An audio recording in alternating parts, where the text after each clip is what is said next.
Okay, hello everyone and welcome to another Randomised Gaming video, and I am your host for this Randomised Gaming stream, Random Gamer Riven. So welcome you all to tonight's stream. I hope you all enjoy it. We will be looking at Intrepid Izzy on the SEGA Dreamcast. And Intrepid Izzy is a brand new game that released last Friday. It released on August the 20th, and it's been developed and co-published, or basically published by Senile team, but the distribution is being handled by various companies all over in various countries. And here in the UK, Wave Game Studios are handling the distribution of the game in the UK. So if you want a copy, go nip onto Wave Game Studios website, and I've included a link to their descriptions and Team Senile's website in the actual video description if you want to jump on. So Intrepid Izzy is a port of... Hello, some British bloke. Nice to see you on stream. Thank you very much. So, apologies, I know our streams are a little bit later than normal, but that's hopefully we can pick up a few of the US guys. Apologies, because I know some of the European guys were saying it's a bit late for them, but unfortunately this is about the only time I can stream. I could stream in the day, but then it's too late for the US and too early, and it's probably too early for most people in the UK, as they'll be working, sort of only a few sort of Europeans, although it would be better suited towards Japanese and stuff. But hello and welcome to another Randomised Gaming stream. So I am, as I said, the editor of Randomised Gaming, and today I'm going to be looking at Intrepid Izzy. So I'm just going to check everything's aspect normal. This does actually have it has a kind of wide screen, but I think I'll just leave it on the standard. Right, Sprite Retro Gaming UK, thanks for joining as well. Nice to see you guys on stream. Thank you all. Apologies, I was a few minutes late starting, so I'm actually gonna... I'm gonna start a new game for this stream and talk through it as we go. So this is Intrepid Izzy, and it's been released this year on Dreamcast in 2021.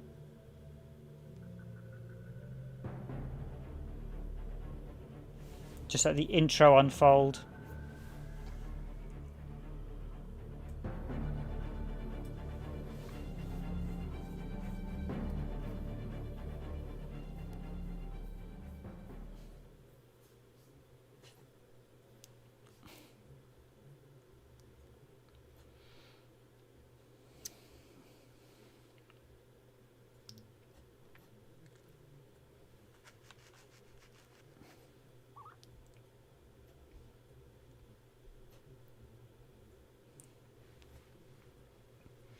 Just while it's loading Blobby Dungeon.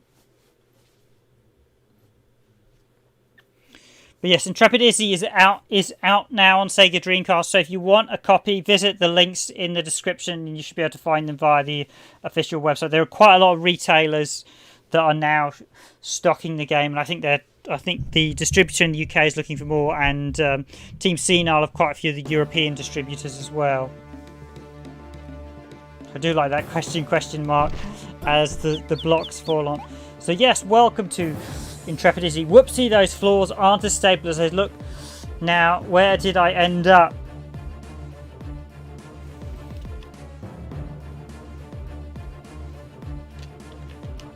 And basically, it's a Metroidvania. The Dreamcast version has a number of improvements over the PC version. This is out on PC and Dreamcast. The PC version is widescreen, but at the minute the Dreamcast version does have a few fixes that aren't present in the PC version, so I do really enjoy the music as well. I've been listening to it. It is effectively, so you have a slide attack. The down attack is a slide. I wish there was actually just a non-sliding one, because sometimes you can slide off into things, and sometimes you want to do a straight kick without sliding, but I suppose they're going for the Mega Man philosophy.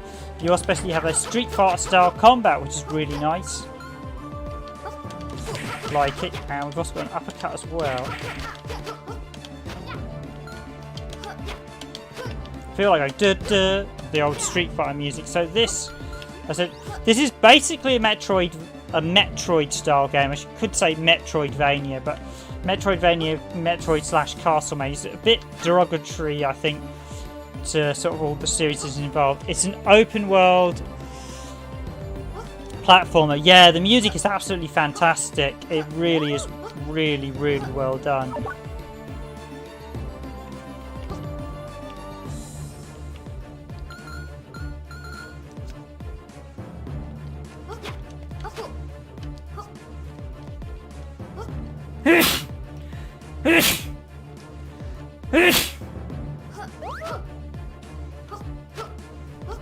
So this first dungeon is literally a welcome to the game. It's a nice introduction. Really well paced, actually.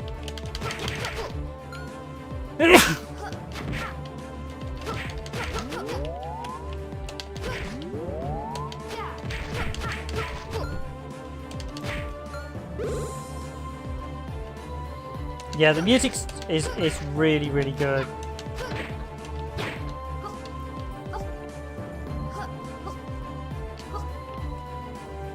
And if you haven't already grabbed yourself a copy, I do recommend it. It's a really nice Metroidvania. The only, I think the major issue I have with it is, thank you, right.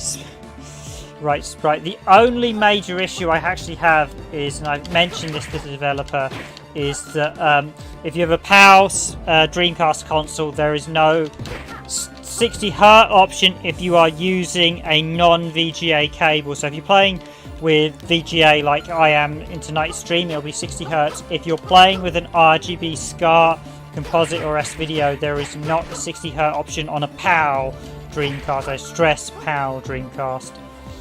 This is a universal SKU. But yeah, that might irritate a few people if you're playing on, say, S-Video or RGB SCART. You can crawl there. Although slide kicking is actually quicker, so slide kick.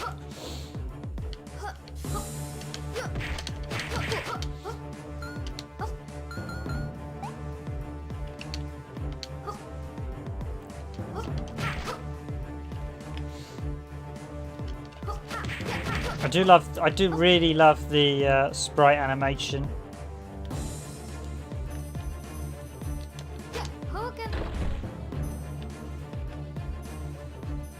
It was all largely done by Team Senile, a couple of people, but largely it's Roll Van Masterman, who's credited right at the start of the game, who's sort of the main guy at Team Senile.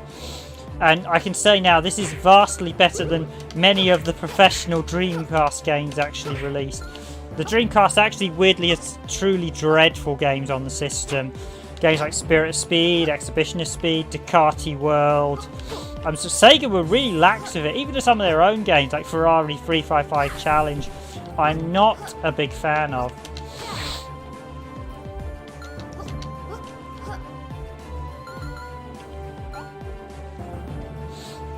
Poor guy, there's not much left of him, but Bones, what does this map say?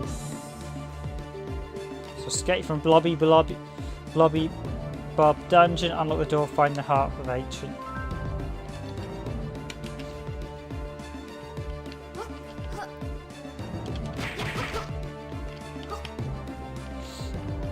Nice swinging platforms there, very reminiscent of games like Sonic the Hedgehog.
must admit, the jumping is really tight, as is the... I mean, you actually have 2 jumps, so you have the long jump, which if you hold it down, and the short jump. So you do need to lurk the 2, but it's a really nice tight. And it's a solid landing. It doesn't feel slippery at all. I mean, kudos to teams. Senile team. For some reason, I keep typing in Team Senile. It's not Senile team. They do get their games are absolutely spot on there. There is a slight, I will say now, you just saw there's a slight stutter when the music loops on Dreamcast. I think if you're using a actual disc over, it's pretty rare to occur, but it does occur. What there's Trespasser? Oh, hello. I'm looking for an ancient harp. A harp. I hate music, but I know how to make you dance. Here we go, the first boss.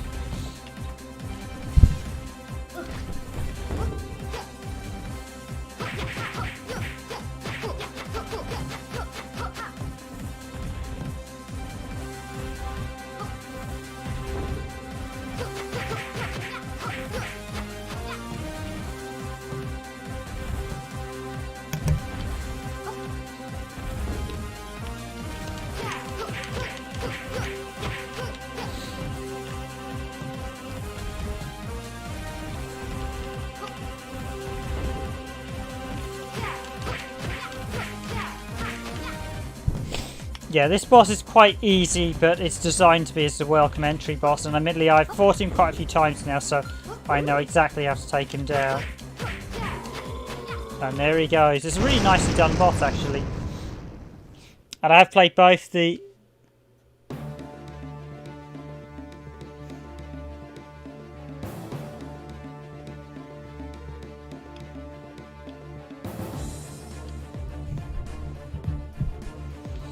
Senile team have done some... I really like... I mean, they're only a relatively new studio, but they've done some really good stuff. So, Rush Rally Racing, and then they did the Rush Rally Racing Reloaded, because the Reloaded one is the Wii port, and then they've done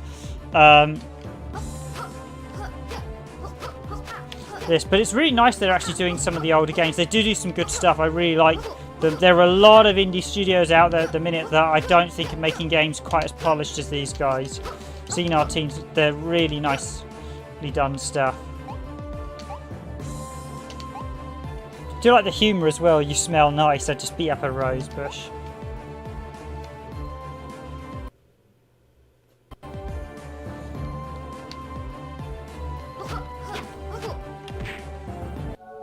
Oh, you found a harp of the ancients.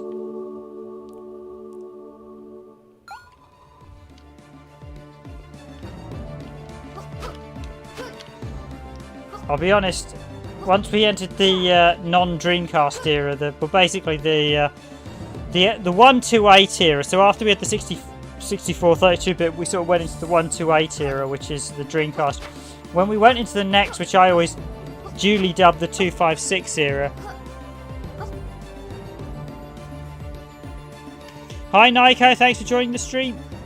And the happy VMU yeah, the VMU icon's a really, really nice touch. It's really well done, the VMU icon.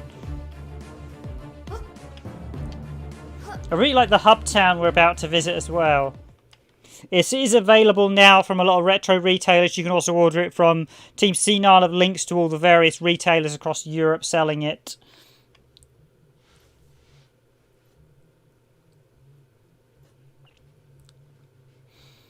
It's really nice to see Izzy on the VMU. They spent a lot of time doing this. It's really nice. There's a lot of...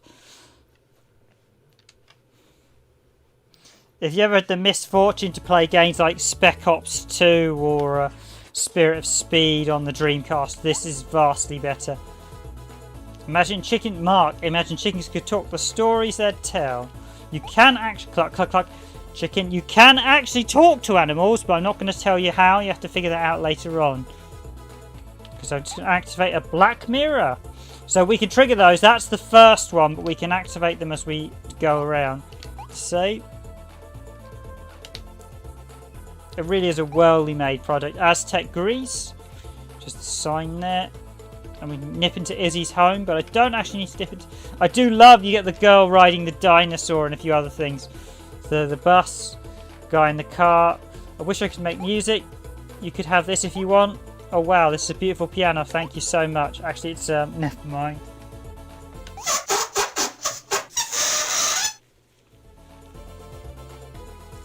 But I say his trumpet playing skills aren't that good, sadly. The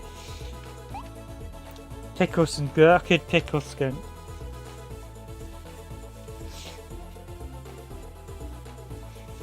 But as far as I'm aware, this is the first Metroidvania style platform. I think only Element Gimmick Gear and sort of Legacy of Kain, Soul Reaver have similar elements. But this is probably the first true Metroidvania.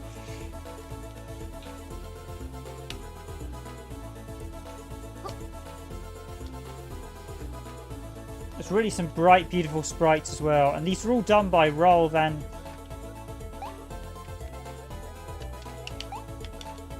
So I need some garlic. And Boaty McBoat is the name of that boat. And that's obviously a nod to a yeah, it's the sprites are just lovely. So if you don't know, Boaty McBoat is a reference to a UK naming competition where they decided to let the general public name a boat. And they ended up not selecting the general public answer, as the winning answer was Boaty McBoatface, which is a reference on an Irish slang term, which is actually quite a bit ruder than Boaty McBoatface. It's meant to be if you call someone, basically if you don't like someone really, like they're like nasty and things, you'll call them something McSomething face. I'm not going to repeat the words on stream because that would but yeah, that's the Boaty McBoatface is sort of the tongue-in-cheek version, but yeah, it's actually quite a bit ruder. A proper full-on swear word is actually the but it is quite hilarious. So we have the hospital as well, some nice little jokes here. These patients are here all the time, they're a bit accident prone, so yep, guy with the lifeboat. Yeah, the actual ship they ended up calling, they named it after Sir David Attenborough, I believe. So, yep. Harry, oops, you can go before me if you want. My head just feels a little bit funny, nothing serious. So, yeah, he's got a saw stuck in his head. And again, bones, you need them in the text. Jim's stomach. He looks more like he's a zombie, actually. He's got zombie-itis or something, but he's not feeling too well. And Clive Mishap, are you here to see the doctor? Well, ladies first. Then organs. I see it. Eye test. You seem to be an excellent help. Dr. Zach there. Supposed to say on the other side. I didn't actually know you'd say something different if you jumped on the other side. That's quite amusing. Thank you, Right Sprites, Retro Gaming UK. Very much appreciated on Facebook. Very much. I've included tweets for the developers and stuff, so hopefully we'll... I did speak to Roll, who developed this, so he might be on stream, but I don't know, because unfortunately the stream's kind of late for European gamers and developers. Alley Cat Meow. So this is the shop. What's it actually called? It's the Le Grand Chef. So I assume the pictures in the back are either the developers or possibly backers.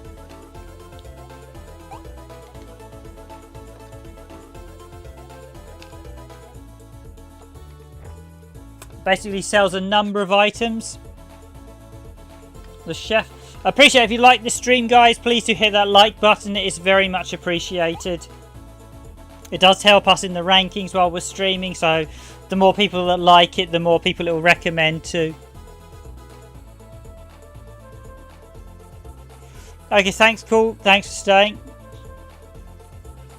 Ah, that's me in the...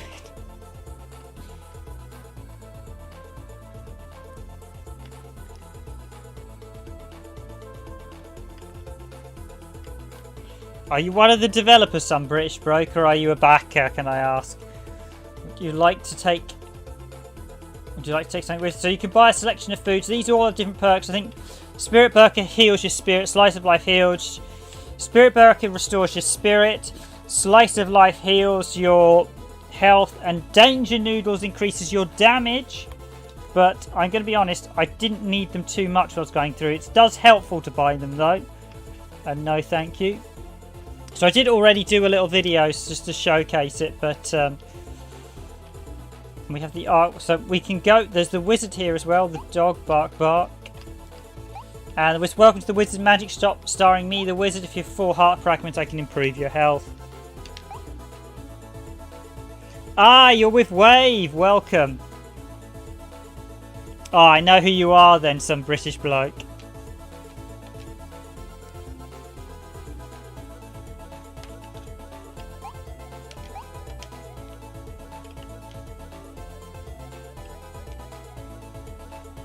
So let's go to the arcade. And I like the fact that you've actually got arcade in roles done arcade in Japanese there. It's quite a nice little touch there as well for, I think that's arcade games in Japanese. I might definitely arcade's the first word. So there are some great games here.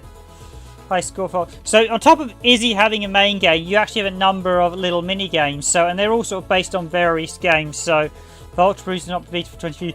Ultra Blues is the swinging game that I showed briefly in the video, and then we've got Blurk, and then we've got 3D Wheelers. So, is there any particular game you guys want to see first? I'm going to go to beat the record on all of them, seeing as we're here. It's a really nice touch. Blurg, Ultra Pazoos, or 3D Wheeler. Give a shout out which one you want, guys, in the stream. Nico, some British bloke, shout out what you want. Or else do eeny, meeny, miny, mo, catch a tiger by its toe. If it growls, let it go. Eeny, meeny, miny, mo. Okay, so let's do Ultra Pazoos first. Yeah, so the PC version, if you haven't played this is available on Dreamcast and PC. Per 3D Wheeler. Okay, I picked the game neither of you want to see. I'll do this one first and then I'll do the other one. So,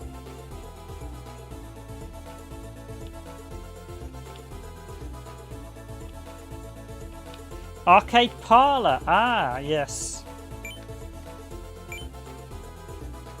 It's a more common term. Yeah, my Japanese isn't great. I can recognise arcade, but I couldn't recognise the second word. Ah, hello, Senile team. Welcome. Welcome, thanks for joining the stream.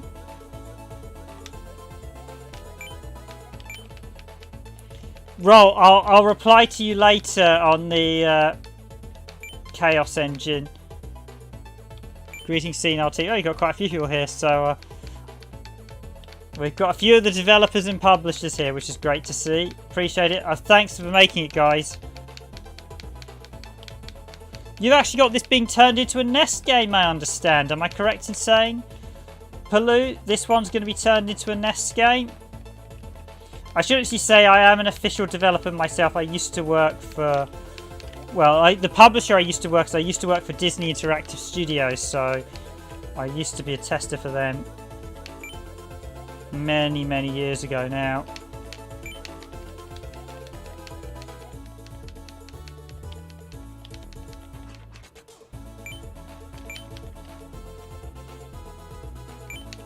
There's a lot of fish, got lots of fish there, they increase rapidly. Yeah, I play an awful... I am a very...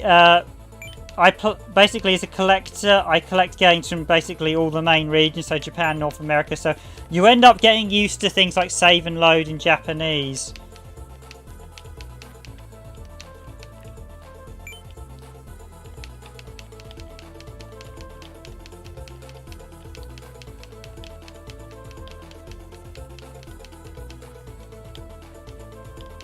And also, of the 3 games, this one's definitely the hardest, I feel.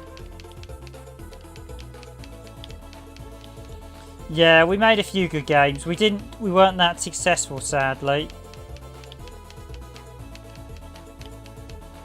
I sort of joined right before they started doing development. Basically, the problem with Disney was we started making...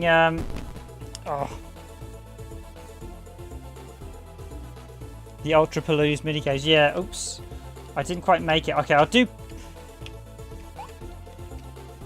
So there's at least 3 of you on stream. And I'm being told by YouTube that I only have 2 of you on stream. I'll do Plug. I'll give the Palouse one a shot. So the swimming game's quite good fun, but I think this one's probably my most favourite of all the mini games. I am a shoot 'em up fan, so quite interesting controls. You've gone for a single control, but it is good fun. The thing is, I can think of a lot of like this could just be this game on its own. You could play in sort of a mobile thing. The scoring reminds me of like old Snake. See if I can beat the top score off the get-go. I am a veteran gamer, and being someone who used to test games, you do have an initial. I'm vastly better than sort of your average gamer. Although in a few games, I may not appear to do that well. If I'm struggling to play games, it usually means conventional mainstream gamers would get absolutely hammered. Oh, I thought I was gone up there.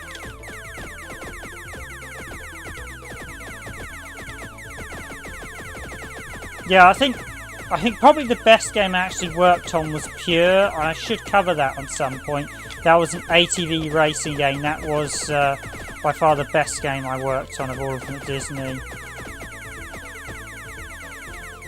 I'm credited on Epic Mickey, and although I didn't work on it that much, even though that game was in development for so long, and it was on development from like when I first started. It literally released just before I finished, because it was in development for over 4 years. It was a bit of a mess.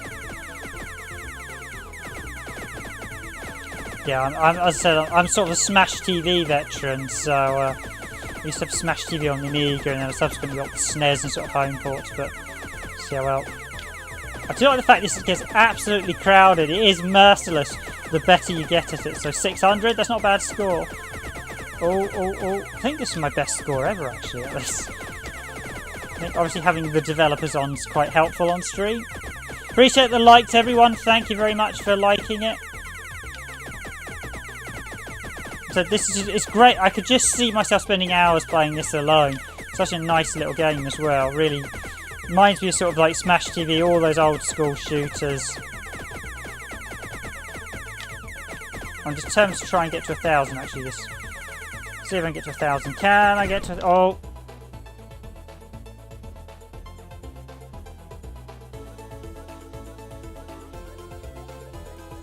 You probably wouldn't get that many AI enemies on a nest because the AI has quite a limited sprite limit. Amazing, got a high scoring perk. 3D Wheeler. I think of the 3 games, 3D Wheeler reminds me so much of like Outrun and Hang On. It's a really nice...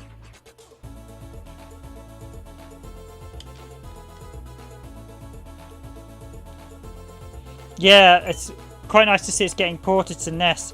I'd be quite interested if something like this could be ported to NES. I know it. I have seen there are some quite good NES games.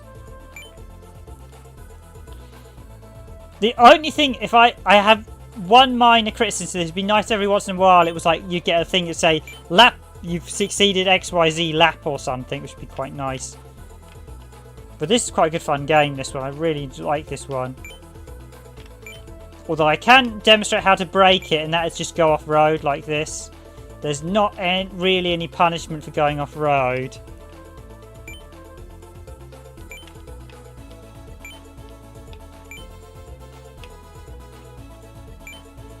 Best thing was I was doing Outrun about a week and a half back, or 2 weeks ago I think now. And that really does punish you when you go off-road.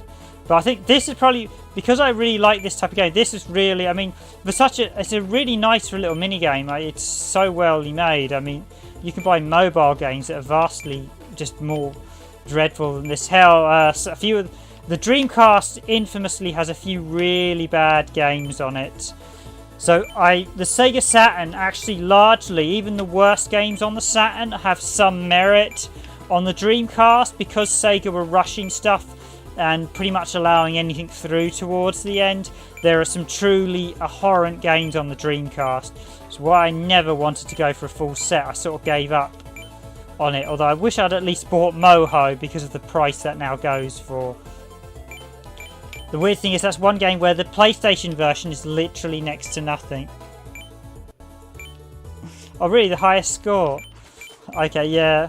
I feel like I should go for 1,000 then. And that's me just having a quick blast as well.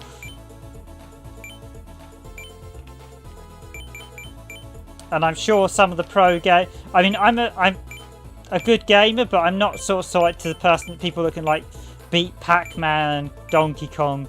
That to me is sort of even an nth degree. So I quite want to get 1,000 there. I'm tempted to try again, but I'll save that for. Ooh.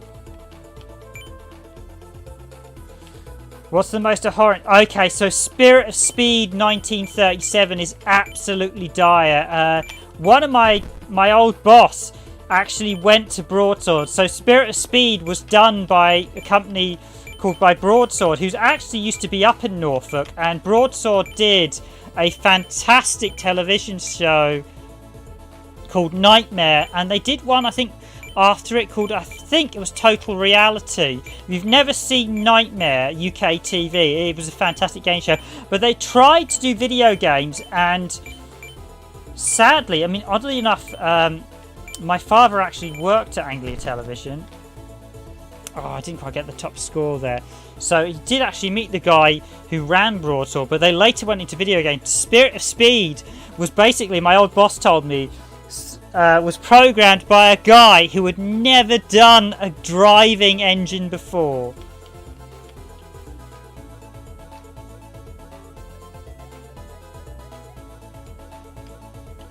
Yeah, I actually have, so between us and the Randomised Gaming, we actually have a full Saturn set, but we're a few short of a Dreamcast set. I'm just going to try for Paploos again because it's such. This one's the one where you want to get the text dialogue. It's quite. This one's probably the hardest game, but there are some dreadful games. Roadsters, Exhibition of Speed is laughably bad. I remember buying a couple of the really bad games for next to nothing, but when I got home and played them, I just thought, why am I buying Dreamcast games, even for the couple of quids that Spirit of Speed, and they all cost me. They're dreadful. Absolutely dreadful. Exhibition of Speed is woeful. There are quite a few dreadful games on the Dreamcast. It's a bit sad, really. Sega obviously lacked in the certification. I'm kind of surprised they didn't publish Half-Life, because the Half-Life port, despite its issues, actually is a vastly better game than, say, Spirit of Speed and Exhibition of Speed and Roadsters that did get released. Ducati World as well was another terrible game. I don't actually have Ducati World. That's one I I didn't want to fork out for. There's a couple that. There are a few nice games I still like to pick up on the green. Yeah. Put it this way, if I had known what I know now, I would have tried to have done it, like got full SNES set in the late 90s, and that would have cost you next to nothing. And people were selling off the games willy-nilly, but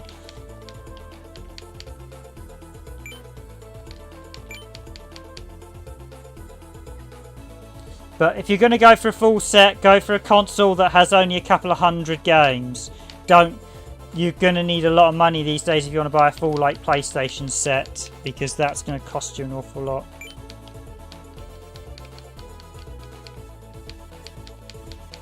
Especially when you've got like 10,000 games. But this really does feel like, I mean, this feels like it's a really nice little polished game for please. Actually, one of the tricks, and a trick Team Senile might be interested to know, you can just literally move between the scenes, which you can be a bit cheeky with this one and just move between the scenes. So there's no punishment if I don't collect one and move between the scenes, and I would argue possibly, because in theory you can just move till you get one in a good position and collect. So I would argue possibly the game shouldn't let you move scenes until buying it. Oh yeah, 21 Mega Drive games, yeah. I was lucky. I grabbed most of the Mega Drives games I wanted to get in the early 2000s. I wasn't actually a Mega Drive gamer during the Mega Drive era, but I was a SNES gamer, so I had a SNES, not a Mega Drive, and then I got most of my Mega Drive games during the early era. There are a few Mega CD games I missed out on that I'd love to get hold of. 32X as well now is getting really, really pricey, and the games are really, really hard to find these days as well.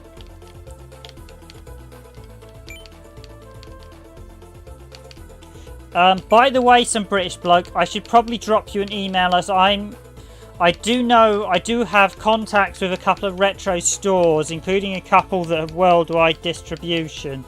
So I should probably drop you an email about them in case you want to get in contact with them, that I can recommend a few that are really good retro stores.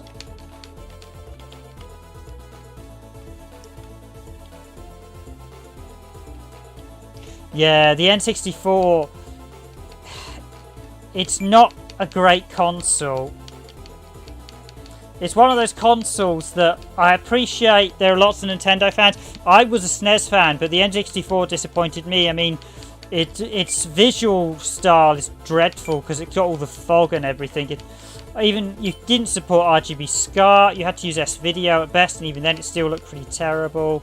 And coming from the Sega Saturn to the N64 was like, why does this look so... Yeah, so... Don't know if Roll's still here, but... Okay, I'm going to finish seeing who's got the best score for this one, but yeah. You can basically keep moving between scenes, so whether you want to add something just to prevent that... So yeah. Hello X Gaming 765, thanks for joining the stream. Nice to have a few people on stream tonight.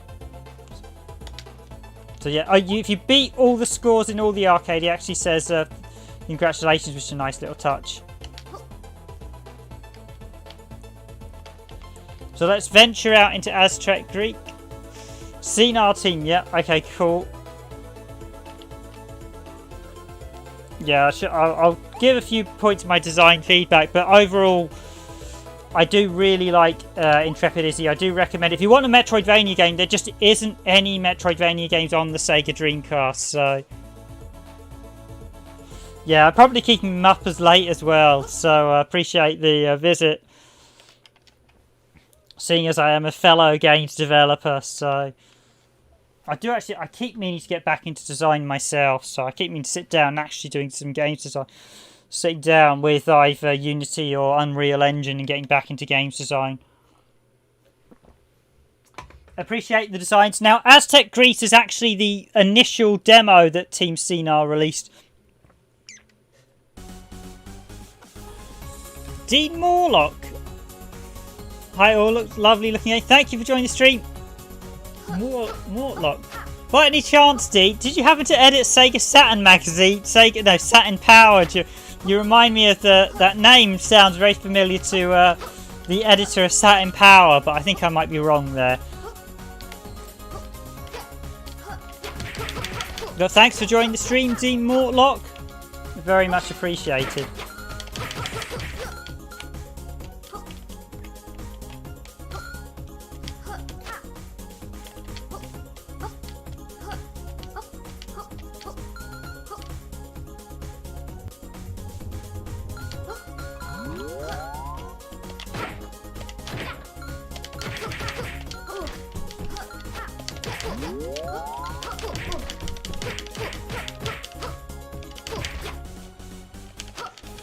Oh wow, that was you! You were the editor of Saturn Power. Wow, thanks for joining the stream. Thanks for joining Randomised Gaming as well. Yeah, apologies, I do have a... I have set it to subscribers only in chat, purely because we've had a few spam chats when I've had not subscribers, so if for any reason you don't like our channel, please do unsubscribe. But wow, it's nice on Sega Saturn Power. Yes! 6 years in total. Thank you! Wow, thank you! Yeah, I actually really enjoyed Saturn Power, so I know you guys had a bit of a run-in with Saturn Magazine, but it was a really nice magazine and alternative, and you had some great guides there as well, so it's really nice to Wow, thank you for joining us. That's really nice. That's, yeah, I was a Saturn owner during the 90s. And I actually used your guide for when I did Toriko.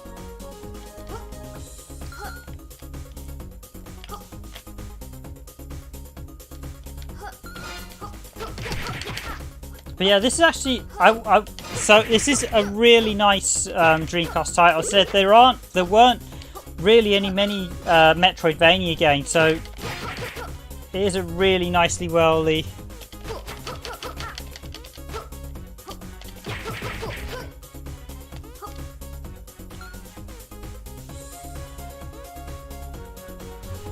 Yeah, I weirdly at school, I was like me and my brother were the only Sega Saturn owners.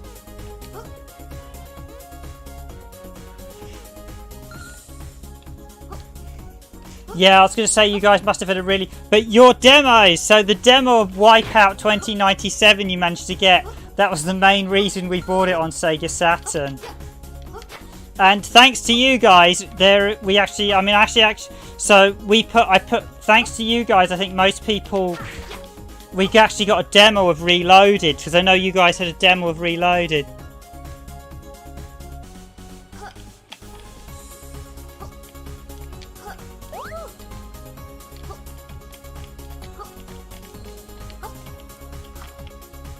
Okay, we'll go for the extra. So like Zelda, there are heart fragments in this, and if you get 4, you can upgrade them.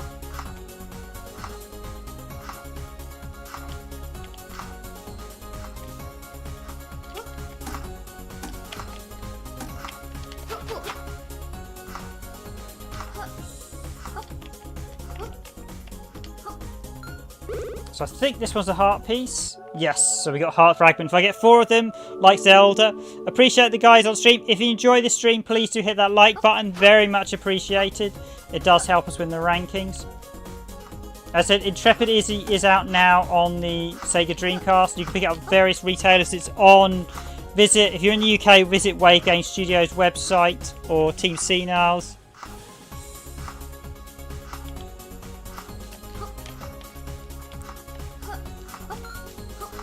Yeah, I do actually have a full Sega Saturn set. I keep meaning to do something on, I will be doing something on the full Sega Saturn at some point on the channel, so I will be doing a full rundown of literally every Saturn game. So the mirror there is a warp, so basically I can walk back to town if I want. So as you progress through the game, more locations unlock. So we've got Awesome Town. But I don't want to go back to the town just yet. I'm just going to save it here. Would you like to save it? So there's a really nice VMU icon that I can't show you, but it is really nice.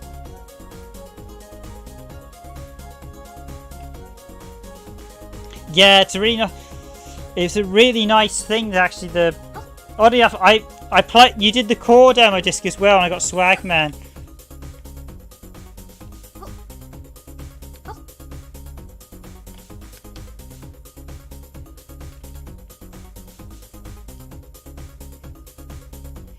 Supposedly they actually finished when I spoke to a few Gremlins developers, or I've heard from other people as well, they actually did finish Reloaded. They just didn't release it. There are so many Sega Saturn games.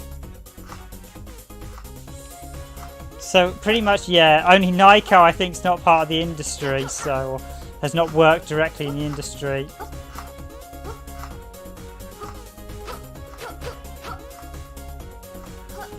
Yeah, oddly enough, me and some British bloke. So Nyko, I've actually spoken to a few times. He's been on following Randomised Gaming, the channel, since we pretty much started. So, it's really nice. He's Polish, but he's from, I think he's currently in you're the Netherlands, am I correct, Nyko? I'm actually British. I'm the editor of Randomised Gaming, Random Gamer Riven. Or at least that's my alias on stream. I'm very coy about giving out my personal details, so... Although I have spoken to Roll, who's... Yeah, you just named so many great games there, Senile team. And yeah, the Saturn really is such a great joy. I really wish there were more Saturn homebrew games, but I know developing homebrew games for the Sega Saturn is a bit of a nightmare because the copy protect was so good for it. No one's been quite able to crack it. These days they have cracked it with the pseudo cart, but that still requires a separate cartridge. Whereas the Dreamcast, it was due to the fact the Dreamcast supported MIL CD and a couple of people reverse engineered it.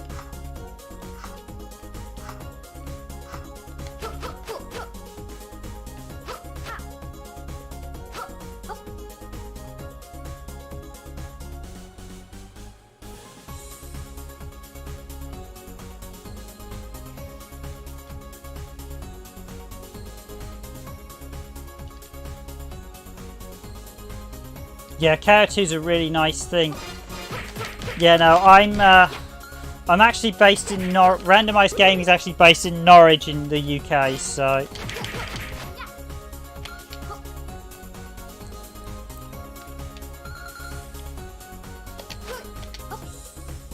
So I expect we're probably a different part of the UK to some of you guys.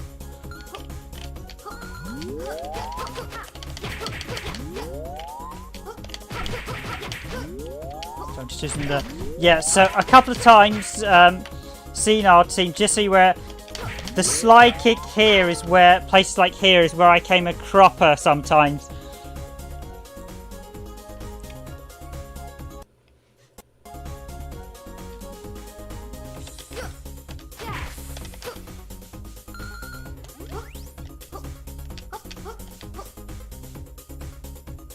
I'm realising YouTube's stats are actually rubbish. They are really, really rubbish. They are jumping up and down with the concurrent viewers, but I've clearly got multiple people in chat, so.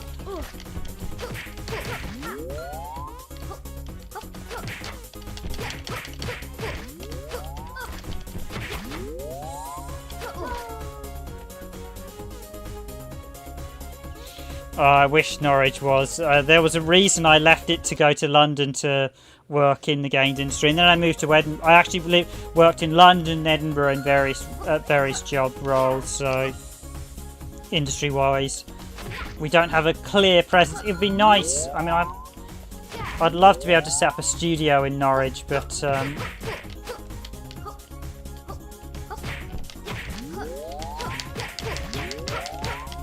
I know there's the art college now, which I feel a bit guilty about because when I worked in Edinburgh, I actually worked with we worked with my boss. Used to mention about one of the universities. Yeah, it's weird. There's clearly four of you on stream, but it's only showing 2. So, but yeah, if you're in Norwich, there is Last Level Games. Regen Gaming, and there's the One Life Cafe that I know sell Izzy, so I have used Last Level Games a few times. The guy that runs it there is called Ed. I've been in Regen a few times. I can't remember the guy at the Regen, but Last Level Games I've been in quite a lot, so I haven't actually been in the cafe. I know part mainly due to the current ongoing world events that I know YouTube will throw a fit if I mention, but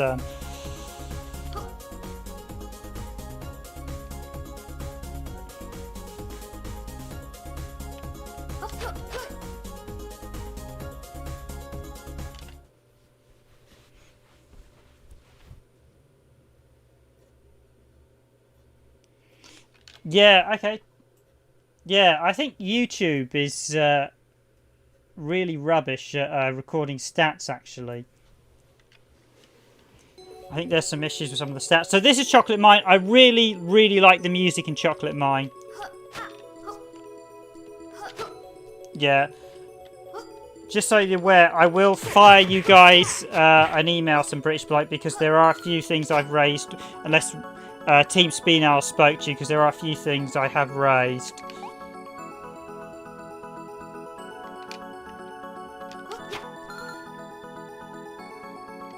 Yeah, I've not actually been in one. I've never actually been to the cafe purely because of everything that's been going on in the past year and a half, sadly. and I'm not going to. I haven't been in. I've only been in Norwich literally for sort of dental appointments in the last year. So, but yeah, I can't mention what the world events because YouTube does not like. I don't want it to be. This video will get stamped with all sorts of regulations if I mention.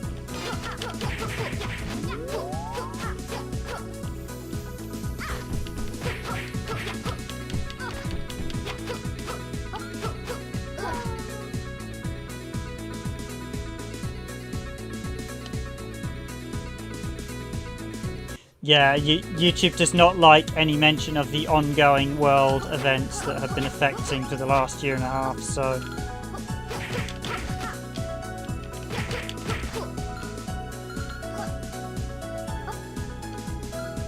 Partly because of you get various people talking about it, and I'm not going to go anything more into detail, basically. Let's just say it's been a tough time for everyone.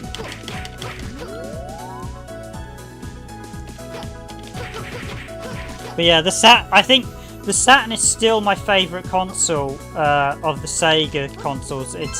There's so many great import games. Yeah, if you talk about it, you will get, even mentioning it, you'll get stamps with restrictions on your video.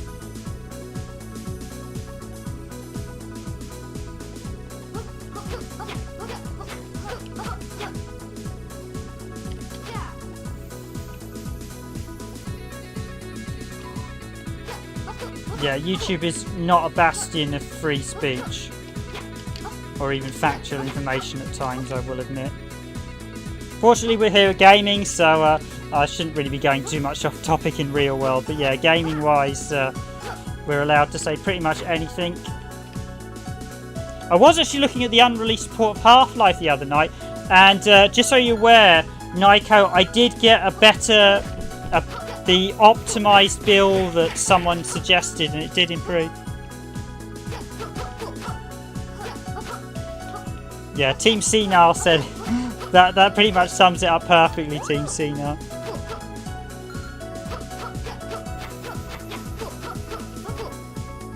Oh, have you actually recorded the playthrough of Gundam vs. Zeta? Yeah, a couple of people have already done playthroughs of Bulk Slash, but I should do one at some point myself as well. There's 7 different endings depending on which girl you choose to go through the game with. Or woman. The Bulk Slash is a really good Sega Saturn game. It's a really good sort of action shooter. And basically the woman you choose is your love interest.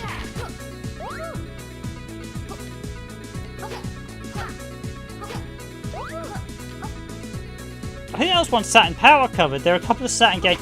The Saturn Power, as well as the official Sega Saturn magazine, covered a lot of imports, and I do owe a lot of the games that I picked up on Sega Saturn to those magazines, because you guys went against Sega, and that was pretty awesome. Because the PlayStation magazines were all very much, they wouldn't talk about imports, but there's so many good import games on the Saturn, and even the PlayStation as well, that just never got mentioned by the official sort of channels or never released. And yeah, Thunder Force 5, fantastic. KO, you mentioned, fantastic. I mean, Panzer Dragoon, all of them fantastic.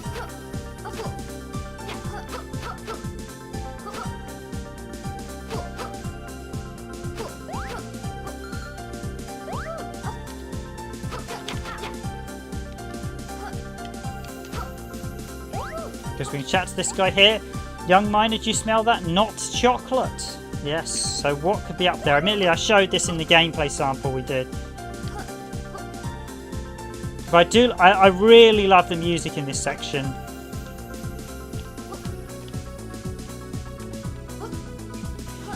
So, Roll, I'm just going to mention, I will send you a reply back to your message earlier.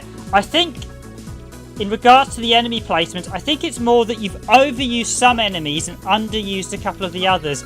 I think you could mix it up a little bit, because the ghosts, I think I only fought in one area, whereas the scorpions and these spike creatures, you see an awful lot.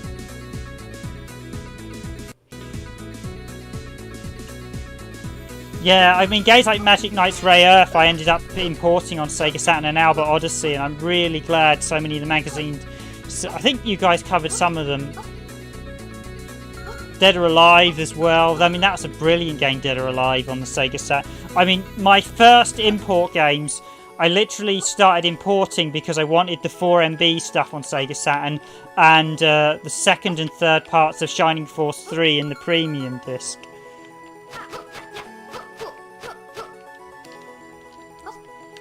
Yeah, I mean these are I mean I mean there's 1,000 games released on the Sega Saturn in Japan, and we only had 240 in Europe. I think US got like about 240 as well.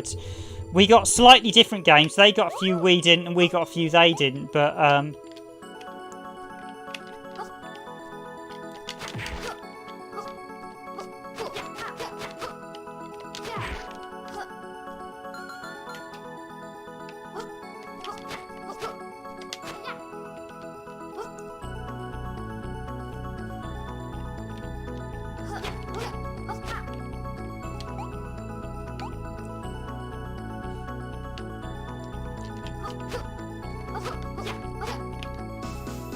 actually, as this is a fluke as you're on stream, I mean, Zine, can I ask, so I have my email in the contact. I'm actually going to do a Saturn video in the not too distant future relating to a sort of range of games. I'd quite like if I could get someone like yourself who had been during reviewing games during the Saturn era or sort of working in the industry, if you could do a foreword or something, or maybe comment on one of the games we're going to cover, I'd really appreciate that. We've already covered quite a few games, but I was going to do not a top 10, but a top sort of games to grab if you're a new Saturn owner. So, because I know there's still a lot of people who collect Saturn. In fact, the Saturn is more collectible now than it was. I mean, it's seen as a really popular. Oh, Bug, yeah, I absolutely adored Bug. The original Bug is a fantastic game. We got a little bit of a video on it, but I need to cover it more. I really enjoyed the original Bug. Even Steven Spielberg said what a fantastic game it was, so...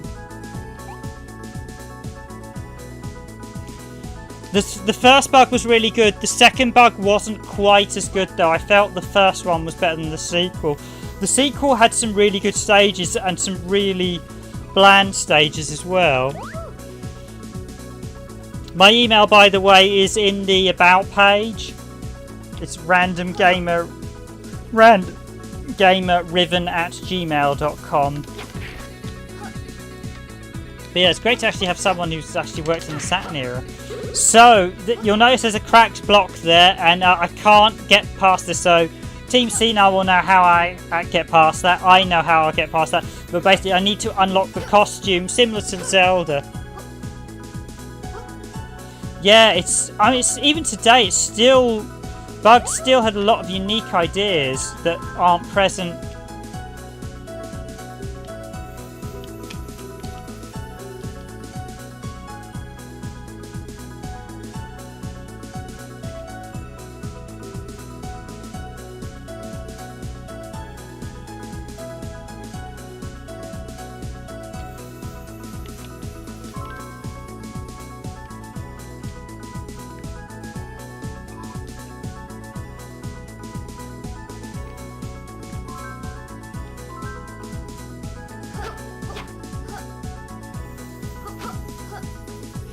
I've never seen Sega Saturn promotional games either, but I didn't work into the industry until long after the Saturn was...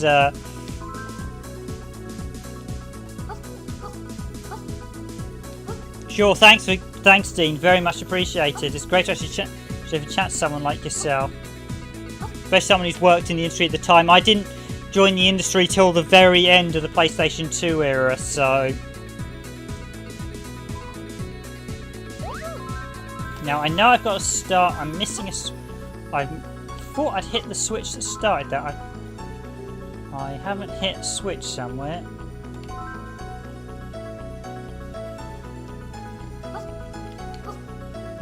Yeah, if you want to confirm my email, it's in the about page on our YouTube channel. Thank you very much. Great to actually talk to someone who worked in the industry at the time. I've worked. I mean, I do know a few developers, but most of the developers I think I know worked on PlayStation games. Not that many on Saturn games. Although I probably should hit up the industry forum I'm a member of a bit more. So I can't at the minute. You can't. So I can't use the minecart just yet because I need to unlock a specific power-up item. I do really like the Chocolate Mine music as well. It's really relaxing to listen to.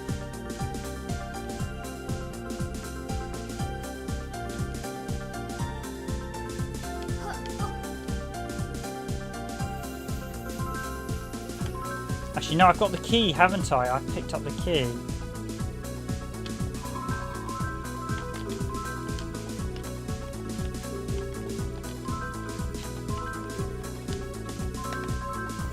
Yeah, heart-shaped key, that's what I wanted.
So there are lots of secrets here, like little secret cubby rooms like that to grab health power-ups.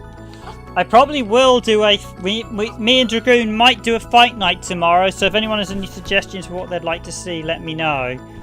We can either do Dreamcast or we could do a Sega Saturn, and I should state, we do actually have access to every Sega Saturn 1MB and 4MB game, and I do mean to cover it at some point. I do even have all the dreadful visual novel games as well for the Saturn that use the 1MB and 4MB, and you just, because there was 4 of them, and you're just like, why did these games use the 1MB and 4MB cartridges? Yeah, that Dragon Punch is really powerful, so do use it. You can do.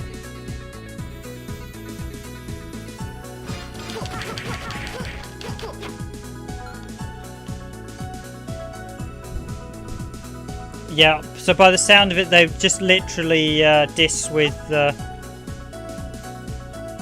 battle construction vehicles on the PS2. Alas, that's one game we don't have, I'm afraid, Nico. Ooh, secret there, secret. Ooh, heart piece. Ah, I think I might be missing that one on my full Dreamcast playthrough. I need to check that.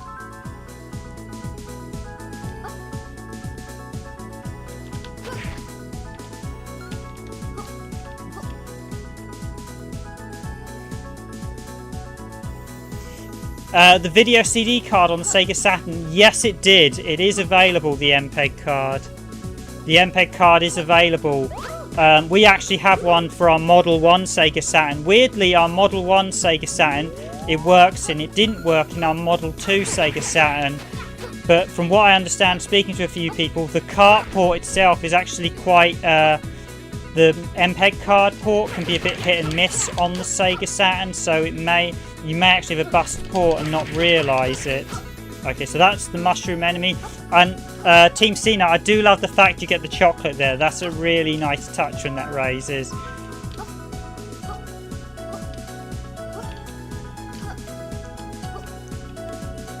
That mushroom boss is kind of like a mini boss here. You do fight it later on in one of the woods, so...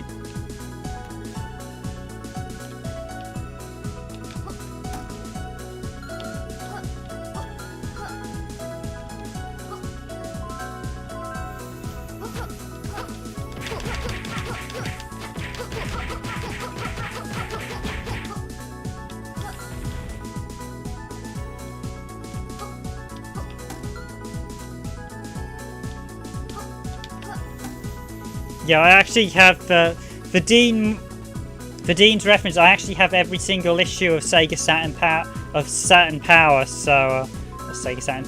I have basically the lot. I think it was the last 4 issues of Sega Power, because I was sort of a Saturn owner. I got the Saturn in '96, and I have all 10 issues of Saturn Power as well, including the last one, which I know, as a lot of people said, the amount of references you had to next week or next month indicated that it was literally cancelled at the last minute.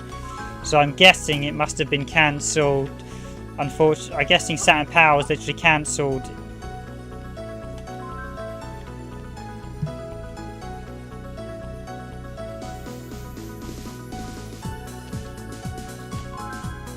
I'm guessing it's a shame, because I quite like Saturn Power, and it was a shame the last issue. It was literally, you have a note or forward at the end, just at the start, just saying, yeah, this is the last issue. And it's like, what? But everywhere else says next month in it.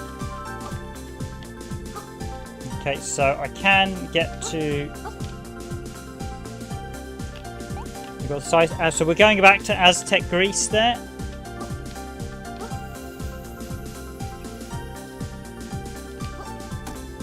Yeah, the MPEG card isn't common on the Saturn, but it was available.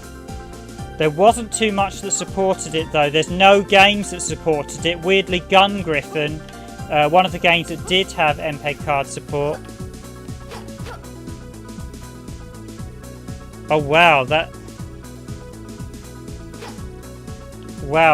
sounds ruthless, Dean. I didn't. So literally, they told you on deadline day. That must have been gut wrenching.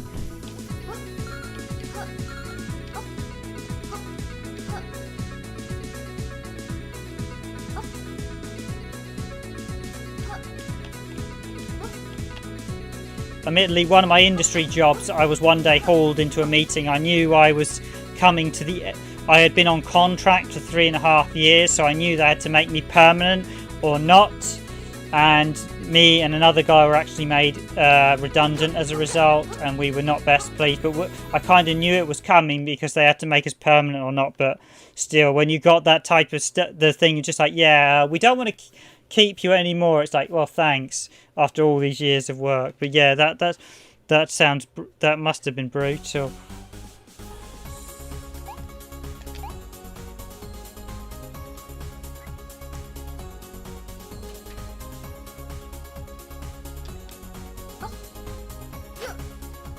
So you were literally given a couple of days notice, and then was that it?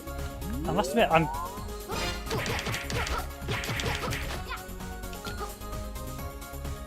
I would. Were you guys permanent staffers, or were you on contract? Because I'd have thought they'd have to give you 28 days notice on if you're permanent staffers.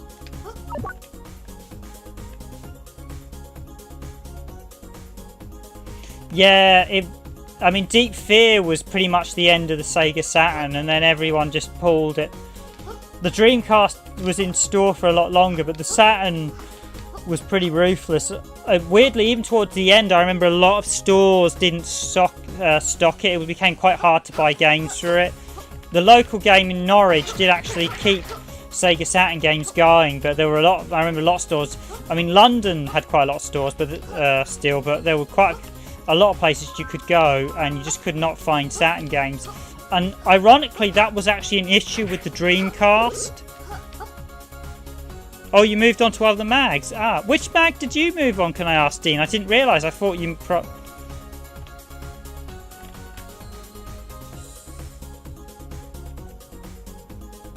Oh, I didn't realise you'd been moved to other mags. Ah.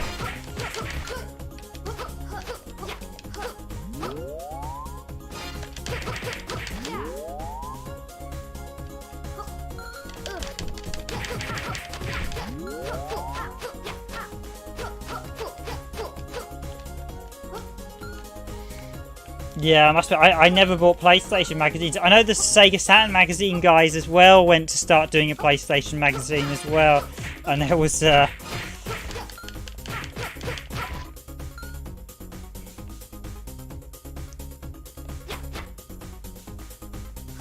Yeah, I mean, it was... Officially it ended in 98 in Europe, but the wrap-up in 97...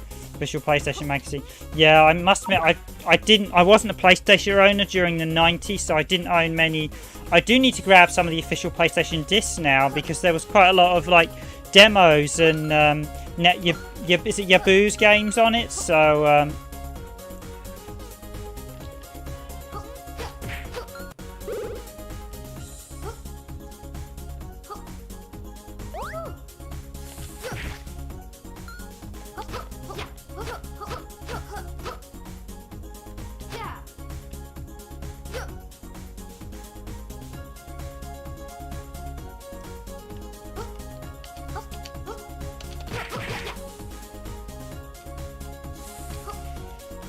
cool. I really wish I actually had some PlayStation Macs from that era now, just to actually have a look at them. I need to grab some at some point, because I don't have. I am a big, we mean the Randomised Gaming team and myself are all sort of various collectors from different. I did quite a few PlayStation games. I didn't start grabbing PlayStation games until I worked in the industry, because once I actually worked, probably collectible, yeah, because you had a lot of Net Yabu's games, so there are some few interesting things. But once I worked in the industry, I realised I had to drop the PlayStation Sega Saturn fanboy thing, and then I instantly bought a PlayStation 2 because I was working on PlayStation. In fact, the first game I worked on was the PlayStation Wii and 360, PS3, PSP, PC port of Pirates of the Caribbean at World's End, which was an interesting experience. It was nice to work on a movie tie-in game, but it wasn't the best movie tie-in game. It wasn't bad though. It could have been worse, could have been better. We actually worked with Eurocom, who are sadly no longer with us. But the guys at Eurocom were really nice. But it, yeah, Yaruzi. I always call it the Net Yabuzi. So yeah, Net Yaruzi. Yes, you would be correct there. The Net.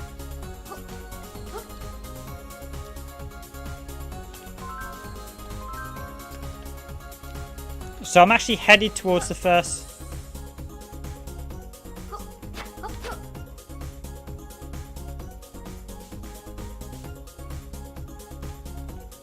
No, Mark Jow. I don't think the name doesn't ring any bell. I ran into a few. Oddly enough, I know at Eurocom, one of the guys there was a big Sega Saturn hardware collector. Although I didn't speak to him that much.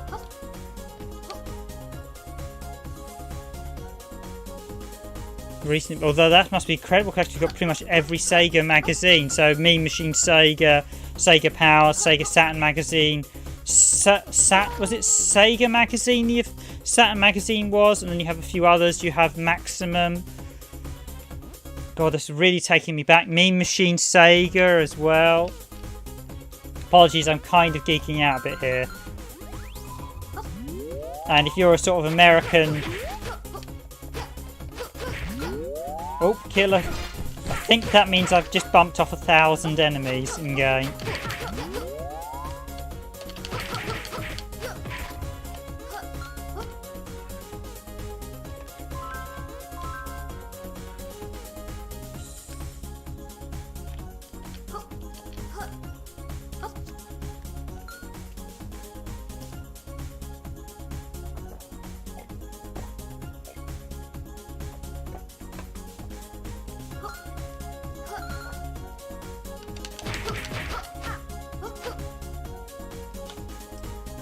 To Mr. Dreamcast, I've never heard of that magazine. When was that released?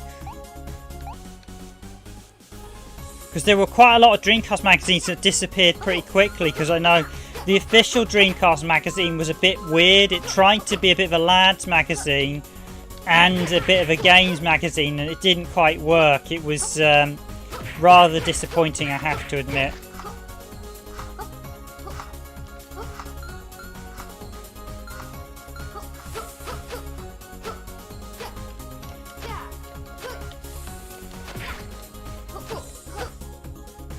Nice, still in publishing, yeah.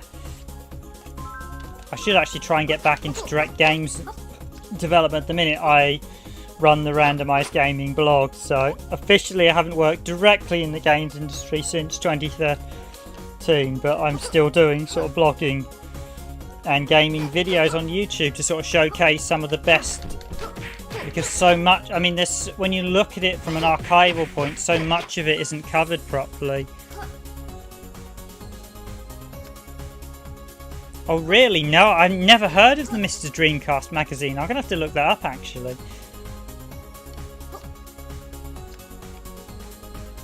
I bought one issue of DC UK, which was my first issue was also the last issue of DC UK, which is quite hilarious. And you had the Dreamcast magazine, and you had the official. Well, weirdly enough, for Dreamcast, it was one of the unofficial magazines that lasted the longest, because the official magazine was a bit weird at times. The sort of lads magazine thing, because we had a period where you had lots of sort of lads mags and during the 2000s, and it was a bit, oh, have I just...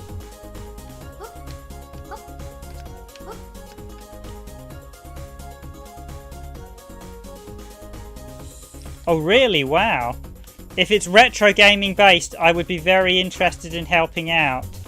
If you want, ever want any video footage or anything, please do get in contact.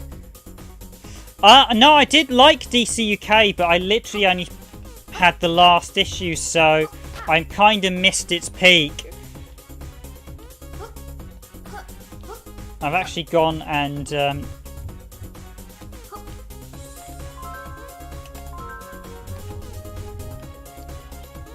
yeah, I'd really like a proper new retro gaming mag would be really nice. Certainly something almost like Games TM that covered retro modern would be really nice. I don't know if Roll's still here, but I think I may have done something that's going to need me to exit the area. Let's see, can I push them apart? No. No, I might still be able to. I should still be able to push them apart. I wanted to try and get one on top of the other to get the heart fragment, but I think that'll have to wait.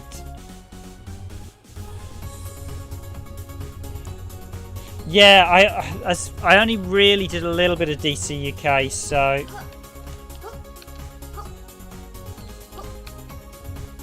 Oh, no, I'm all good.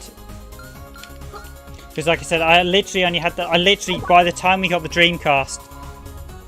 Yeah, no, I'm good, yeah.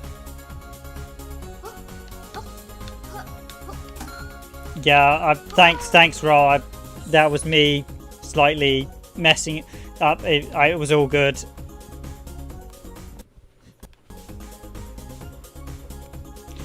I mean, the issue I had of DC UK I quite liked, but literally the only issue I had of DC UK was the last one, which is kind of ironic.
Ah, yes, thank you, Nico. Yes, apologies. Yeah, I am.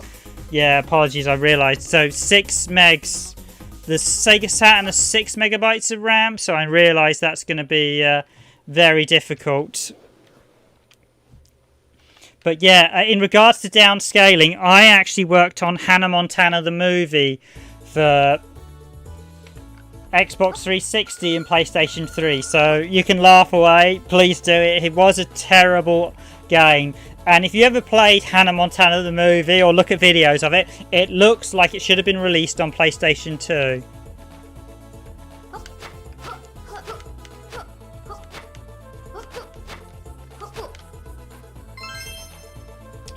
And when they tried to actually get the developers to release it on PlayStation 2, but the developers actually told us that it was too powerful for PlayStation 2. But yeah, the animation in this is fantastic. It really is nice. But yeah, that if you ever play Hannah Montana the movie, they said, now this is quite funny, this sequence. I'm actually going to head to...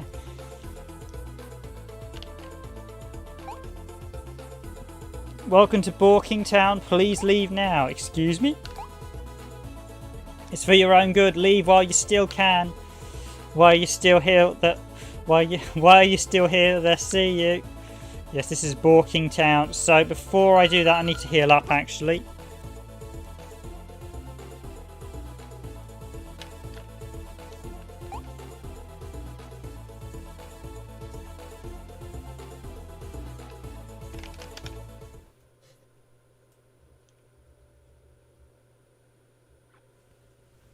Okay, yeah, YouTube is currently showing me concurrent viewers is 1, but there's at least 4 of you on stream right now, so...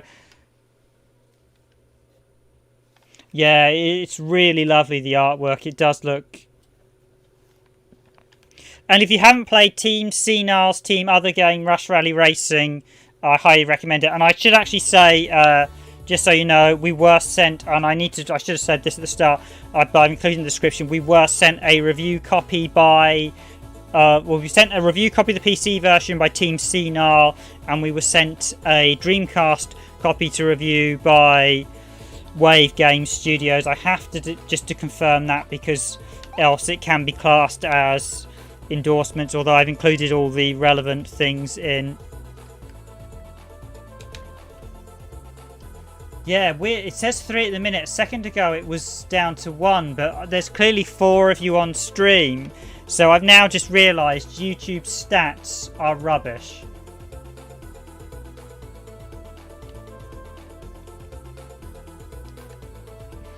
So it's official. YouTube's live stream stats are rubbish. There's at least 4 of you on stream.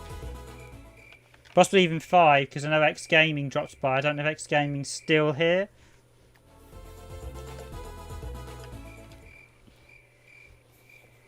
But I should say, as Randomised Gaming, Dean, I don't know if you're doing a project.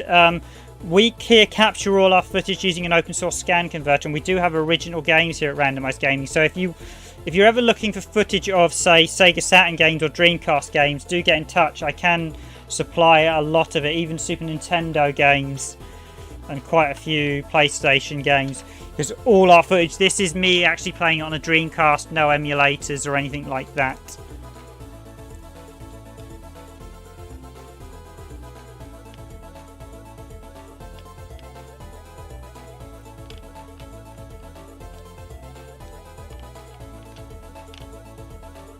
Okay, so I'm going to go back to Borking Town. Should I buy? I'll buy some food. I'll buy the strength. So this is actually going to be the first or the second boss fight. So I've got the garlic. I will fight the Leviathan in a bit, but I'm going to do the Minotaur, as I didn't do him in the gameplay video.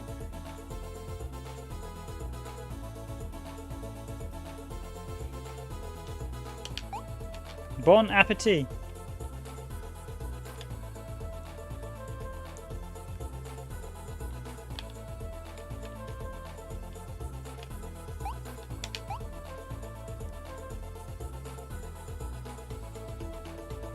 Thank you, Dean. I will definitely do.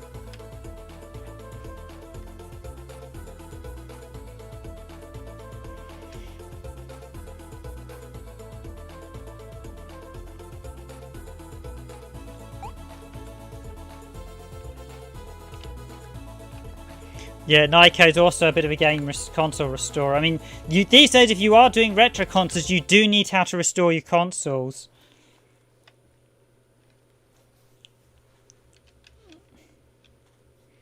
And Nyko's been really helpful on some of the tech stuff as well. So he's been really here at Randomised Gaming. Me and him, sometimes, a few times we've had agreements and disagreements on a few things. But it's great that we've been able to, certainly we've helped each other discover a few sort of tech things with a couple of games. But yeah, see the animation. So this is the first boss. This is actually a really nice boss battle. It's really well done. You do have to learn the boss, and I have already learnt the boss. So if you guys, so basically, I'm going to beat this first time.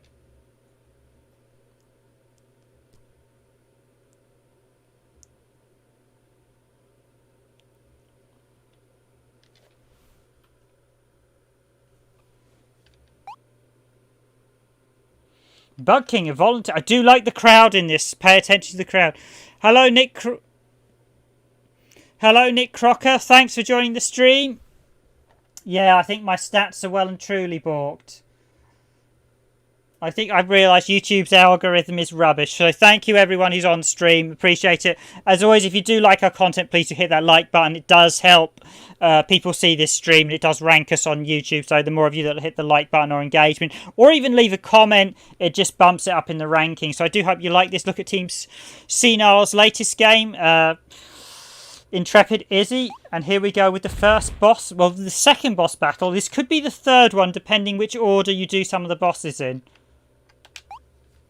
By the way, Team Senile, I love this boss. This one's great. The design of this boss is fantastic.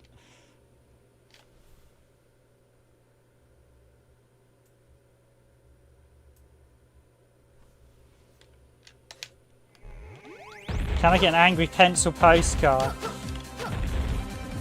This boss is fantastic. Okay, right, so that's the best way to do it, I found. If you got to see I've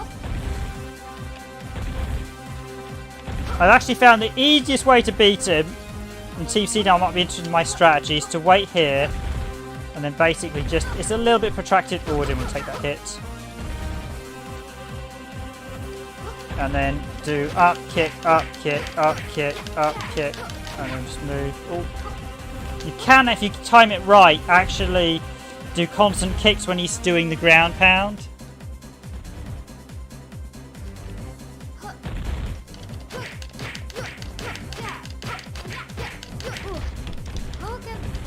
I went back to the town and I didn't get, I think I have enough.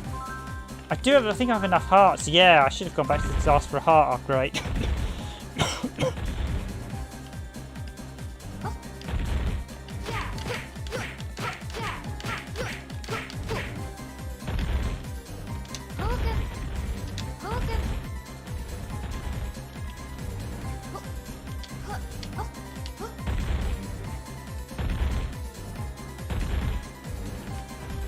Yeah, I do love the crowd in the background here.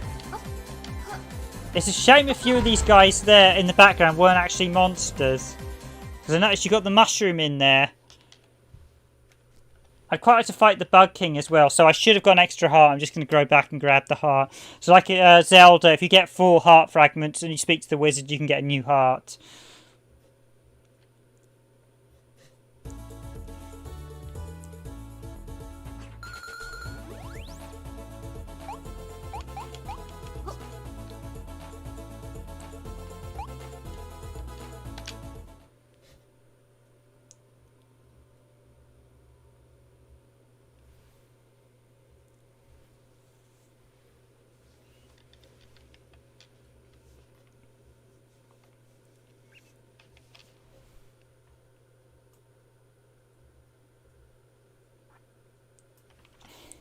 But if you've never read Sega Saturn magazine and you're wondering who Dean...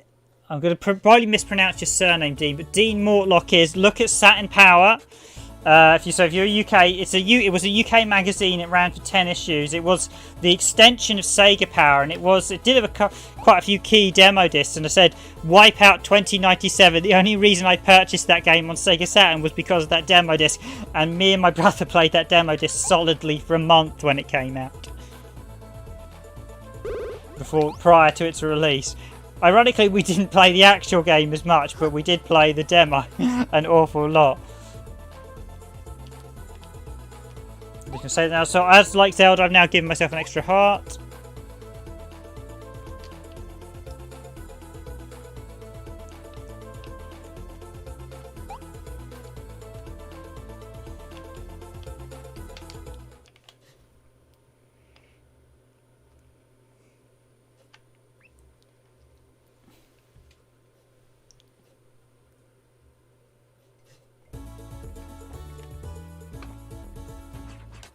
Right, let's see if I can get the boss this time. So welcome to... Yep, let's try and liberate the people of Borkingtown. Borkington, I should say. Right, it's boss time.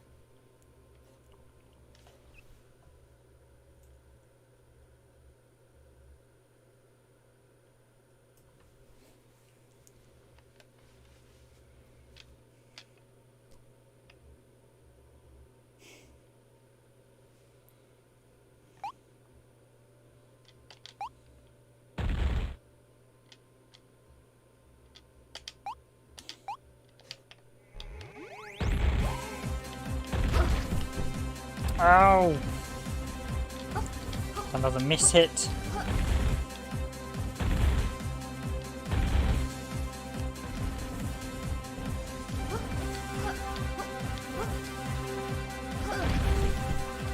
And thank you for the email, Dean. I will be in touch. Very much appreciated. It'd be great to actually have someone who's previously worked during the Saturn here. Ow.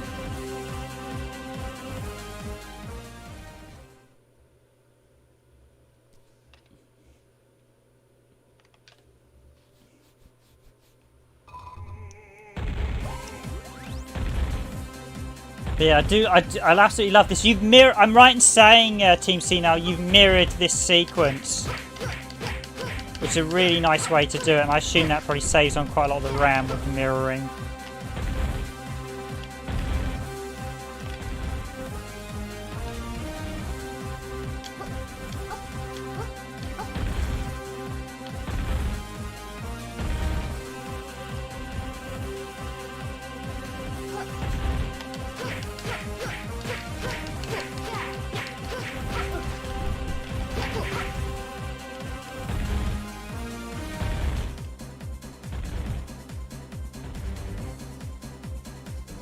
Okay, right, up.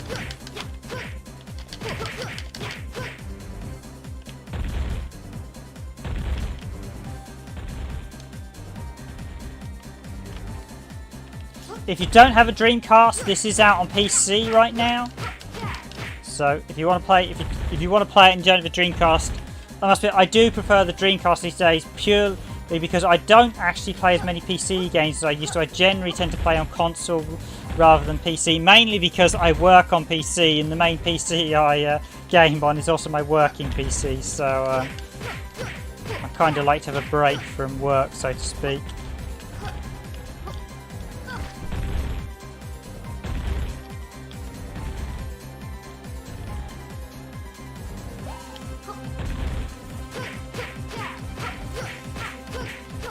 And I bought the food and haven't used it, so let's quickly use it.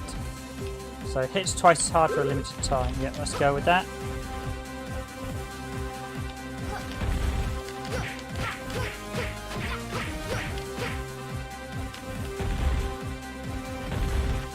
The rest does double damage.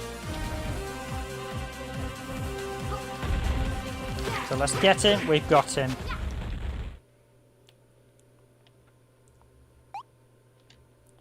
Drat.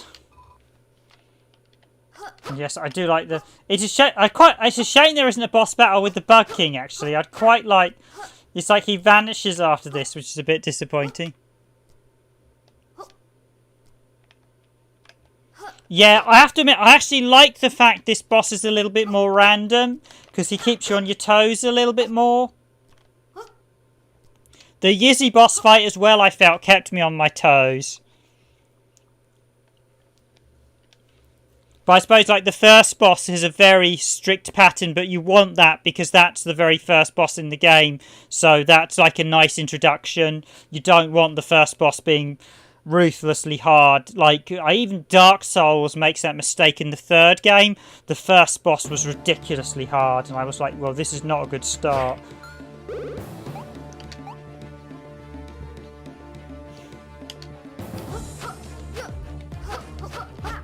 Yes, this is the Nut Temple. I'm actually going to get Izzy's first ability here, which is quite nice.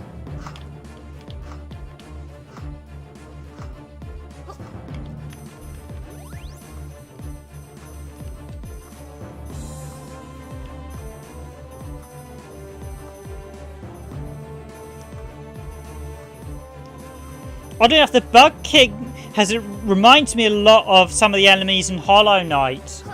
Which is another.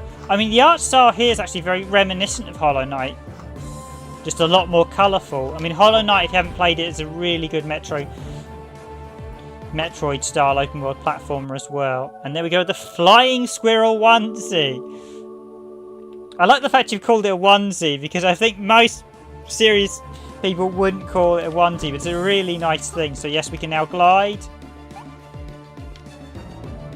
And it reminds me of the suits from Super Mario. We now have... I'm using an Elgato HD Pro 60. I know it's now been surpassed by the Elgato, so I'm using an open source. So for the Dreamcast, I'm using a VGA box. I'm plugging the VGA box into an open source scan converter, and then I'm capturing the footage with an Elgato HD 60 Pro.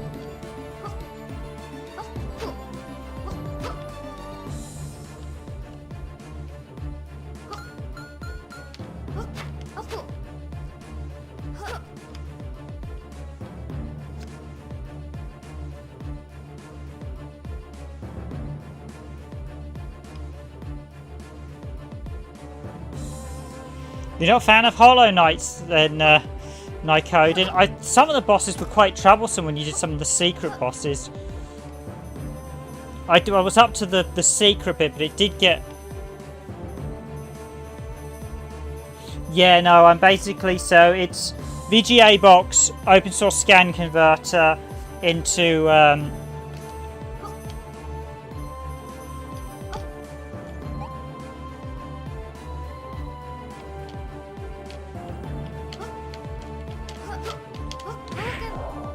And yep, that's the specialty, so we can glide for longer range and we can smash through blocks, which will come in very handy, which is really nice.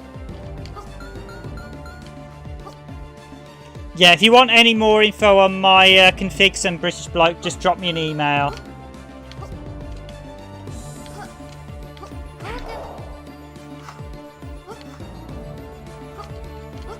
But basically, one of the reasons I start actually... Hollow Knight.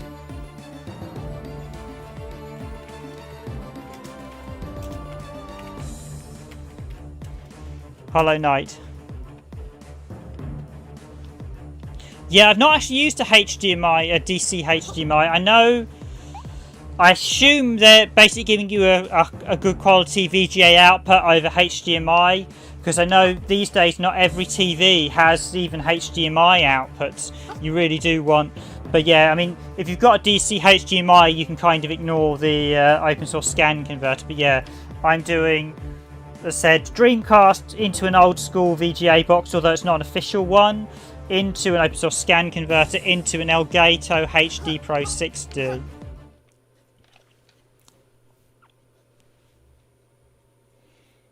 Yeah, I'm beginning to come to the conclusion my YouTube stats are balked. The average watch time, it's saying 4 minutes 17, but I know we've had loads of people on. We've got at least 5 or 6 people on stream, and it's the Info Boy. This guy's a bit weird, Team Senile. He only appears in this scene. I thought he should appear a few other places just to be a bit weird and creepy, and sort of give you advice on some of the other suits. It's like he's missing from the rest of the game. He's a bit of an odd chap, this one. So hello, I see you found a new costume. If you want to change costume, you can do so at your house in Awesome Town. While you're telling me this, I know where to find my own house. Thank you very much. I'm only trying to explain that you cannot take your clothes off just anywhere, you see. What are you suggesting? That came out wrong. What I meant to say is all collected costumes can be found in the wardrobe in your bed. How do you know what's in my bedroom? Stay away from my house. You see, bind.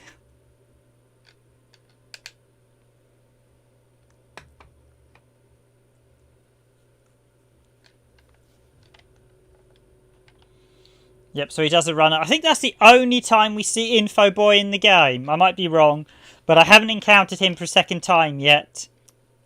I feel he should be an NPC hiding somewhere, sneaking away, maybe sort of like hiding behind Izzy's house at set points in game. And yet Borking Town's back. I'm going to hazard a guess. I don't know if Team Senile's still on, but I'm guessing some of these guys are backers. If you have done, it's nice to see the way you've introduced the backers. It's really nice that you've put them in game.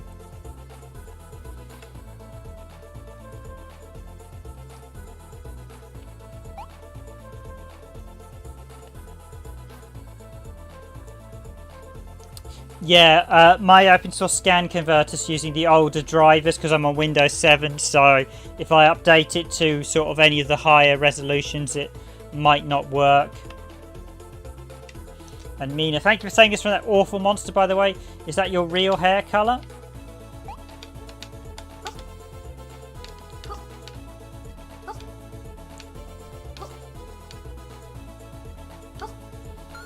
So if we go back to Awesome Town, we can also explore.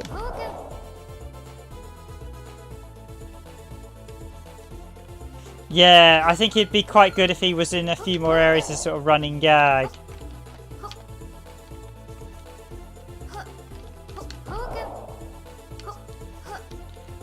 Probably because you probably want to just have him appear and explain the different costumes to say, oh, this costume does this. And at the end you're like maybe hiding behind the house, or maybe like he appears like a little Easter egg like in Mortal Kombat, or hiding behind her house occasionally in the town.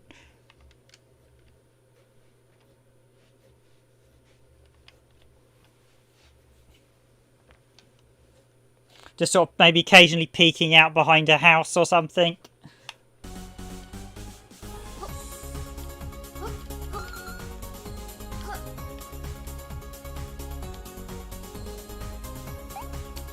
Mr. Know-It. Oh yeah, you mean the Chow? I will do. Thank you for dropping by, indeed. Thank you for stopping by a randomised gaming stream. I hope like this. Look, thank you very much. I realise it's getting late here. I'm going to finish, but thank you, Dean. We might be back tomorrow doing a stream. So again, thank you if you enjoyed the stream. Please do hit the like button. I will be on for a bit longer, but I will wrap up in the not too distant future. I know, unfortunately, in Europe it's quite late here, so if the US guys are on, apologies. But yeah, I will actually be in touch, Dean. Thank you for getting in touch. It's appreciate it. It's kind of kind of weird we just sort of met on the stream, but thank you.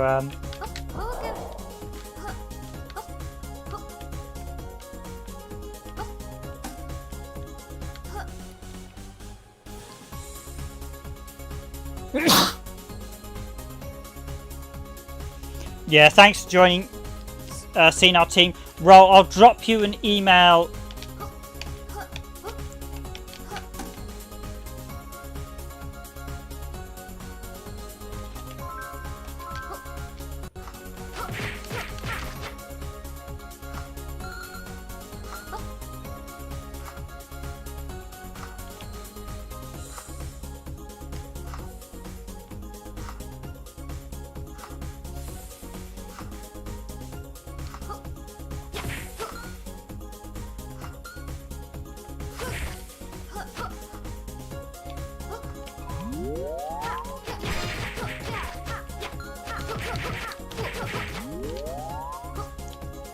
Okay, yeah, I think most of you guys probably head because now most of you guys are from Europe and the UK, so it's all heading night time.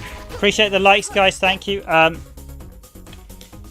know some British blokes actually the team Senile guys, so yeah, just due to the Wave Studio guys, but I will. Ciao, Rolf. Appreciate it. Yeah, I'm gonna. I'll stay on for a bit long because I know we have some US guys, but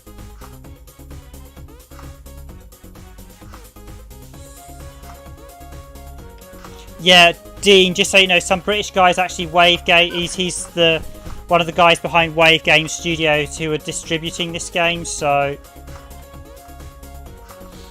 you can look up their website, Wave Game Studios, as well. In fact. So Team Senile, so basically Izzy's by Senile Team, and in the UK it's being just basically put and Wave Game Studios.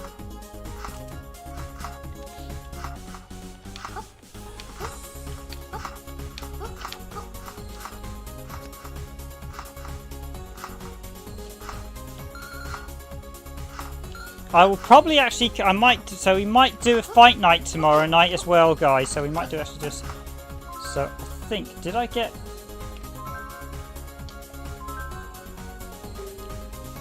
thanks Dean, thank you for stopping by, thank you, appreciate it, and I will definitely be in touch, seeing as a sort of kind of chance meeting, but brilliant, because we do cover a lot of Saturn games on the channel, so having someone who's worked in the industry forum would be a huge help. Thank you very much for dropping by, guys. And yeah, I think my YouTube stats are utterly balked now, so we've had at least 4, 5, 6, 7 guys on stream, and it's telling me the highest is 5, so appreciate all the likes, everyone. Thank you so much.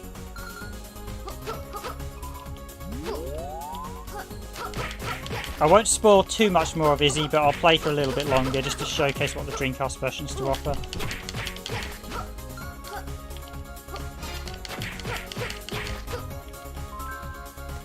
So now that we've got the suit, we can also gravitate as well, so I'm going to take advantage of it.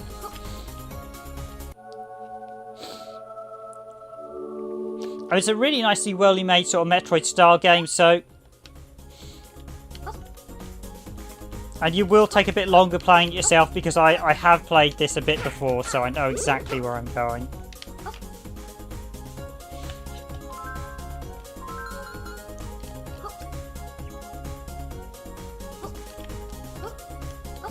Night all, thank you for joining the stream, guys. I appreciate it's getting late here in the United Kingdom, so...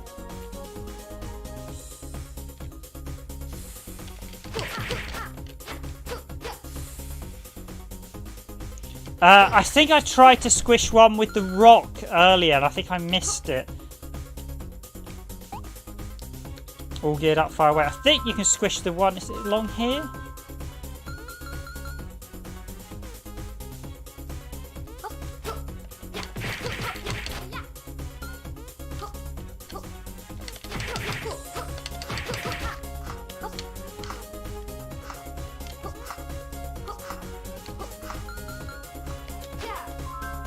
No, I must have missed that one, so I'm going to head back.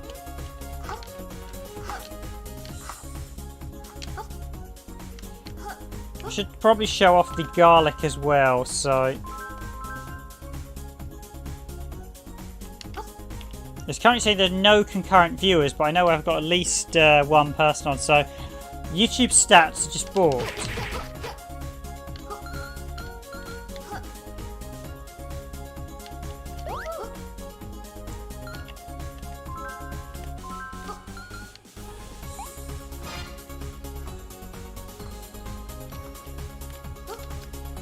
Three at once. I've squished a few with boxes, but not too much. It's quite funny because you get the squish animation.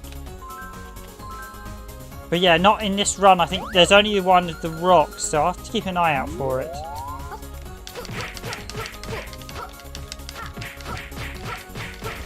But I must admit, Team Senile's games, if you haven't said, Rush Rally Racing was a really nice game as well.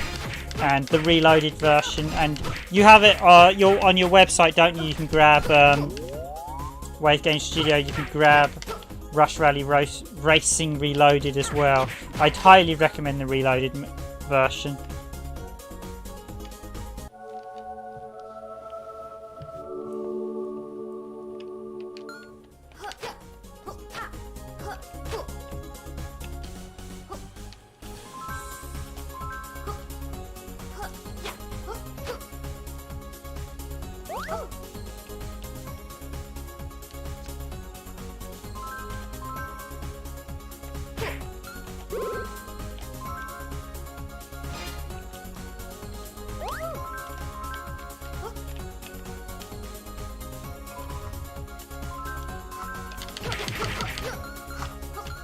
Once you get back to town to use the garlic to fight the Leviathan boss. I know I showed it in the previous video, but it's quite a nice fight to do. It's going to be a while before the next... Actually, it's a skeleton boss with them.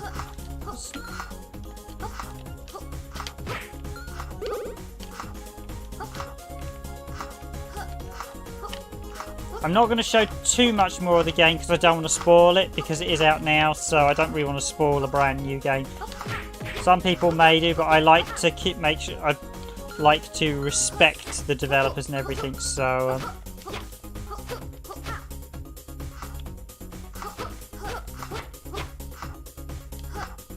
hopefully Izzy's done well.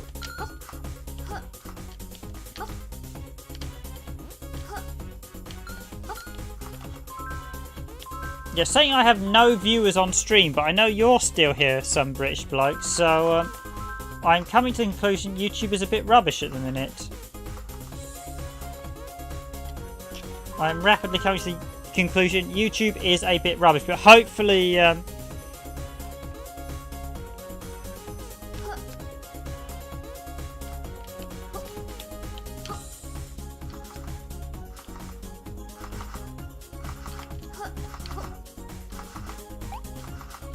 yes, I got her other ability.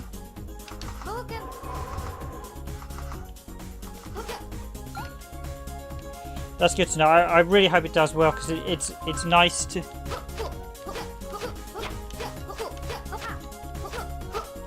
Okay, so you've just basically YouTube stats are telling me I have 0 concurrent viewers, but I clearly then have at least 2 or 3. So I'm going to have to complain to YouTube now to tell them they need to get their stats in order.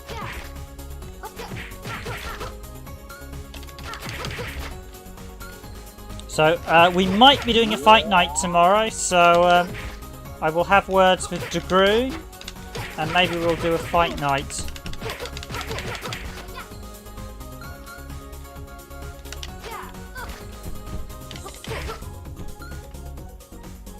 We may even do a Sega Saturn game tomorrow. It's the usual time. We haven't done a fight night in a while, but the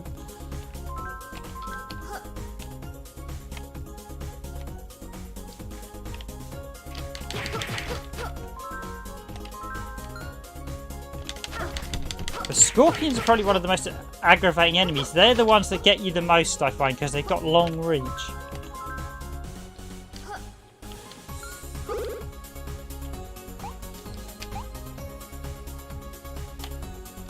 I must admit, the pacing, Roll's really done the pacing very well with Team Senile. You get the save points just at the right moment. It's really nicely done.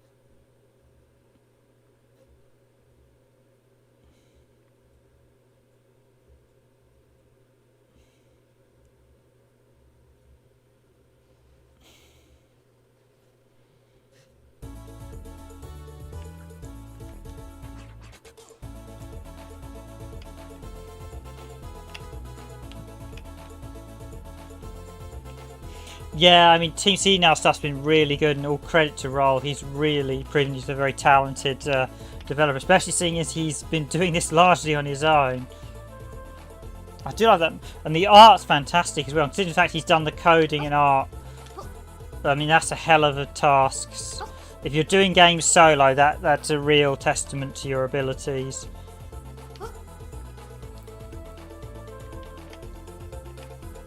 Especially seems I'm used to working with teams where you have the art team and the code team working together. So if I can set out, I need garlic. Would you happen to have some? Yes, I sure do. So we're going to head off to just show you a bit of Snowland. I know I showed this in the short gameplay video, but I thought I'd do this on the stream now. Welcome to the good ship. And so here we go with the Leviathan boss. What's the purpose of the garlic? Well, these waters are home to the Leviathan. The Leviathan? What's that? A fierce beast also known as the dreaded sea chicken. It lurks in the depths waiting for hapless ships to drag down below. The garlic repels it, guaranteeing a safe passage along these cursed waters. Oh, I thought that was supposed to be repel vampires. It is? Uh-oh. Actually, I wonder if you could take the garlic you could take the garlic to the vampire boss. I don't know if that has a perk, but if it doesn't, I should probably suggest that to Roll, actually. I do love this boss. I love the mechanics of this boss with the fact the ship sinks.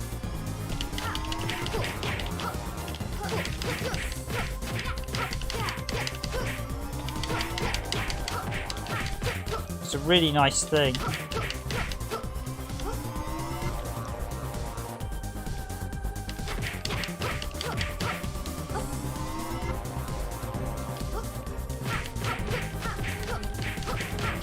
I mean, I actually first... so I originally got Rush Rally, the original release of Rush Rally Racing, as one of this, and it was definitely one of the better indie games. Yeah, it just made me think, taking the garlic, you could take the garlic to the vampire version of Izzy. In theory, if you did that, you should get a buff for the damage or something. I mean, it's quite a protracted fight as it is, so that would be quite a nice little... It's something it just being... just suddenly thought, yeah, you should actually have that.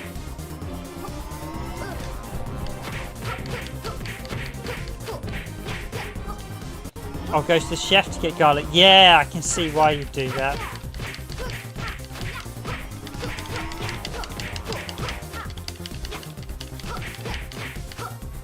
Because I have played this quite a bit now, so I have got rather good at this boss fight.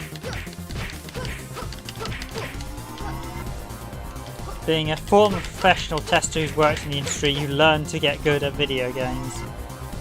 You also learn how to break video games and how to do things. I mean, I could do things that could, well, deliberately... But there's a thing between... There's what we call a tester bug, and then there's what you call a sort of genuine bug. So a tester bug would be something that you wouldn't ever expect the player to do. For example, we actually had a frame rate issue in the 360 version of Pirates of the Caribbean. You could generate... And this is how you got it. It's a crazy way to do it. Basically, you could knock coconuts off the tree on some of the stages, on some of the islands, and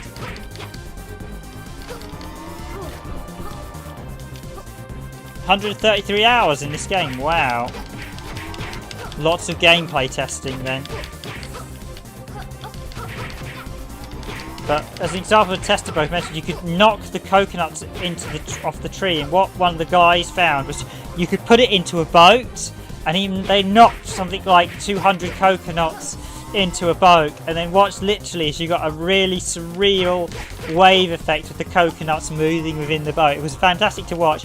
Absolutely destroyed the frame rate, but it was a bug that you would not do if you were a player unless you literally were bored. And there she blows! As a tester, I probably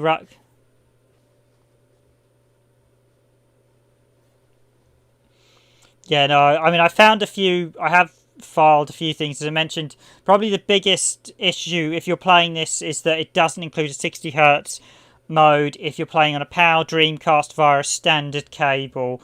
So that's probably the biggest issue and complaint I have. It's VGA at 60Hz, but if you don't have a VGA cable, which I know most people do now, but if you don't have a VGA cable, it is only 50Hz.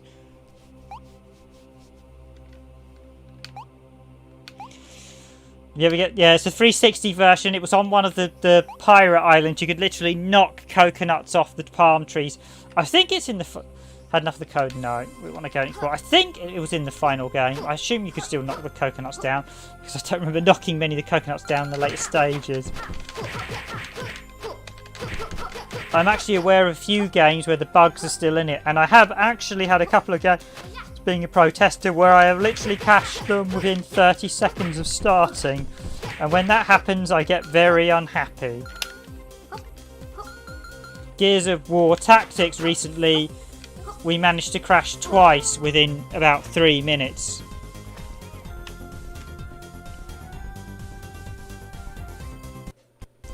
Yeah, it won't bother.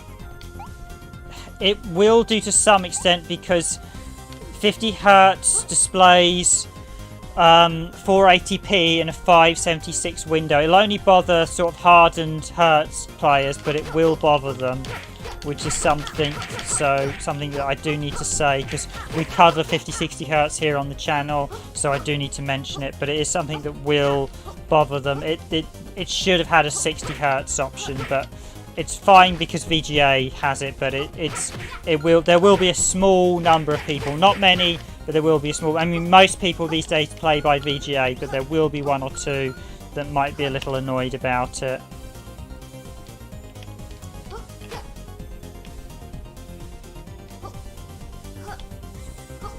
Yeah, there are quite a few games that have been released over the years that are literally uncompletable.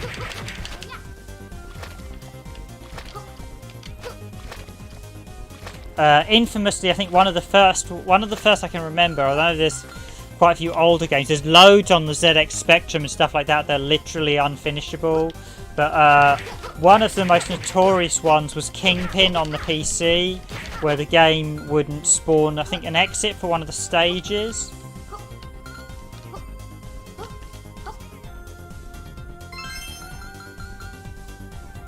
So this stage, although you can get here relatively early, you can't actually do much until you get one of the later suits. In fact, it's not even the next suit after this one, it's the suit coming after this one. So I will wrap this up in a few minutes, so I'm not going to go too much further into the game. I'll play for a little bit longer just to show you. So basically, now that we've got this suit, we actually need to venture back to Awesome Town. I might just quickly stop off at the arcade again. I want to try and get 1,000 in Plagues. See if we can get 1,000 in Plagues. Actually, I need to do the racing game as well. I didn't beat 1,000.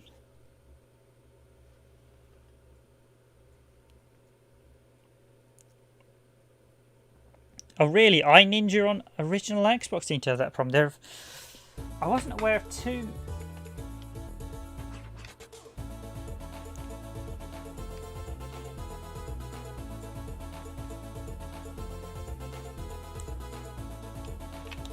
Weirdly, the original Halo was only 50 Hz on Xbox, as no one realised that it was running at 50 Hz. It was supposed to be running at 60, but if you ran it at 60 Hz, it was actually running at 50 Hz.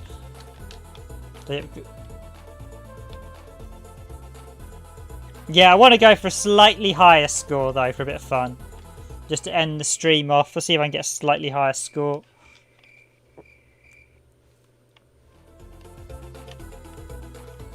Prove my worth as a professional tester. I did briefly do a bit sort of kind of producing, but I didn't like it at all, so I ended up running. So let's do.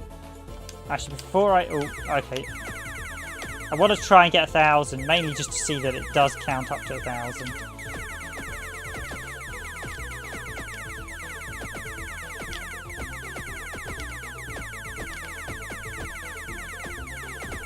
I kind of wanted this to be a twin stick shooter, but again, Roll's obviously gone for a single button, which is quite nice as well, because you did get single button shooters as well. Reminds me of games like Alien Breed on the Amiga, which we did cover the PlayStation 3 version a little while back. Yeah, I want to try and see if I can earn at least get 1,000 points.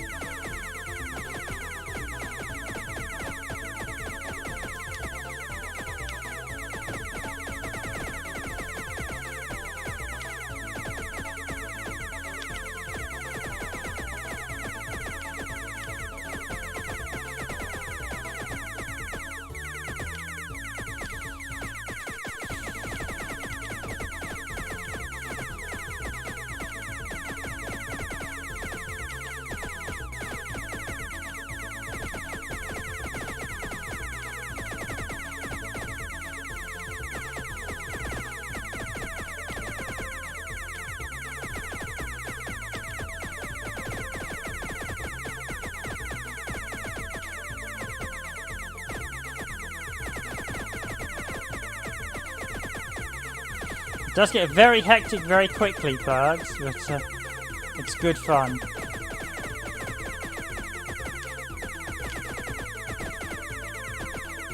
I'm not going to concentrate on my score, I'm just going to concentrate on staying alive, because I often make the mistake of looking at the score and thinking, oh, I'm nearly there, and the minute that happens, that's when you die. Ooh.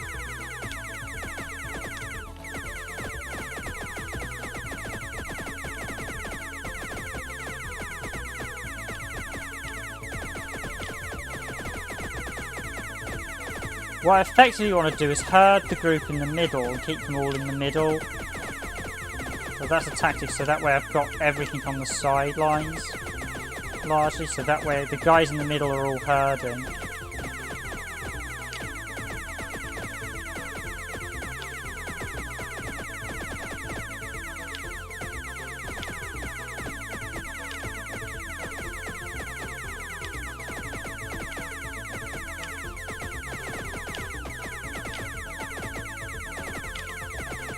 Don't look at the score, Riven. Don't look at the score.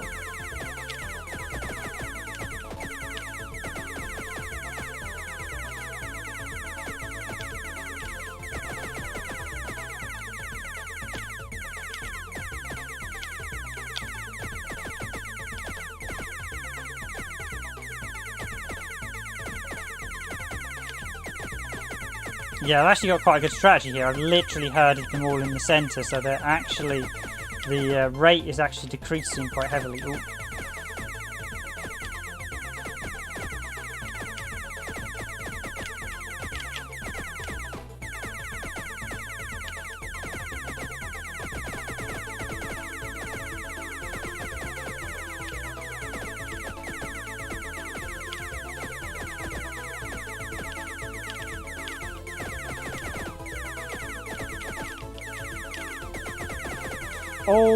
Oh, I nearly thought I'd screwed up there.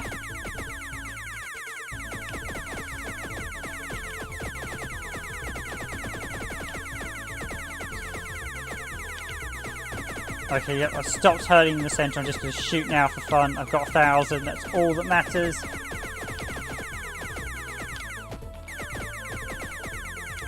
So yeah, if you want to exploit this, herd everything in the centre.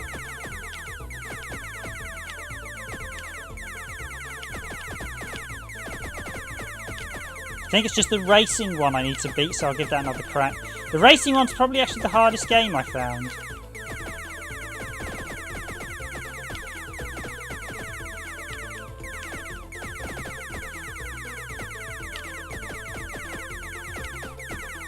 So this is the highest score you've seen. I'm glad I'm doing my QA heritage proud.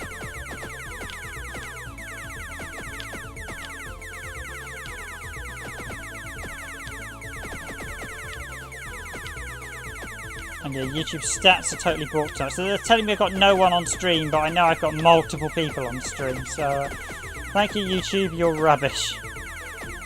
Oh, there we go. 1,287.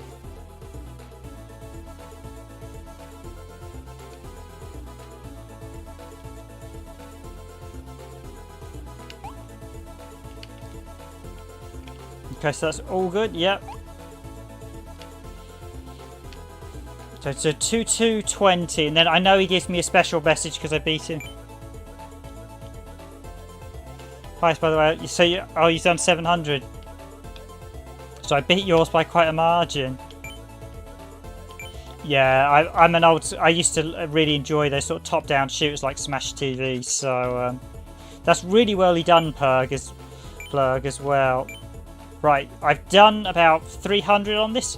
I think for me, this or Ultra Palooza is probably the hardest game.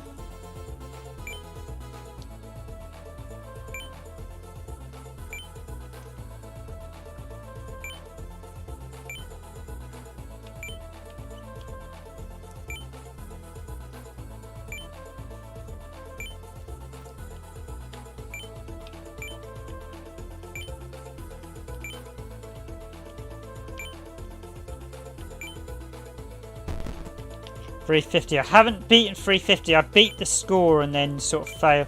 This one's quite tricky, but you can cheat it a bit by doing this, I noticed. So you can cheat it by staying towards the very edge.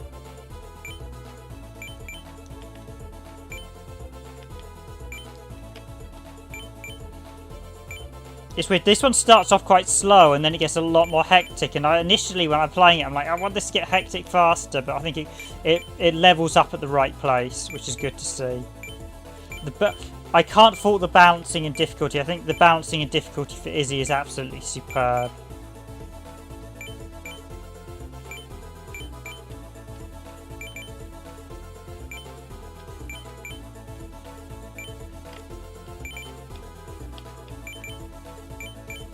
I know there's been a few other developers that have done homebrew Dreamcast games, but I think Team Senile have definitely been some of the very best of the homebrew games out there. I know there's companies like Josh Prog that are very weird. Was On Rush Games, a very weird website as well. Josh Prog, which On Rush Games, literally it's a private website seller that is very difficult to use. It's like, why would you want to use this?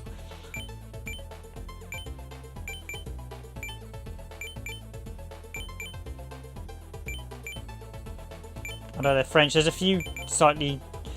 There are a few... I mean... There are a range of developers out there, so...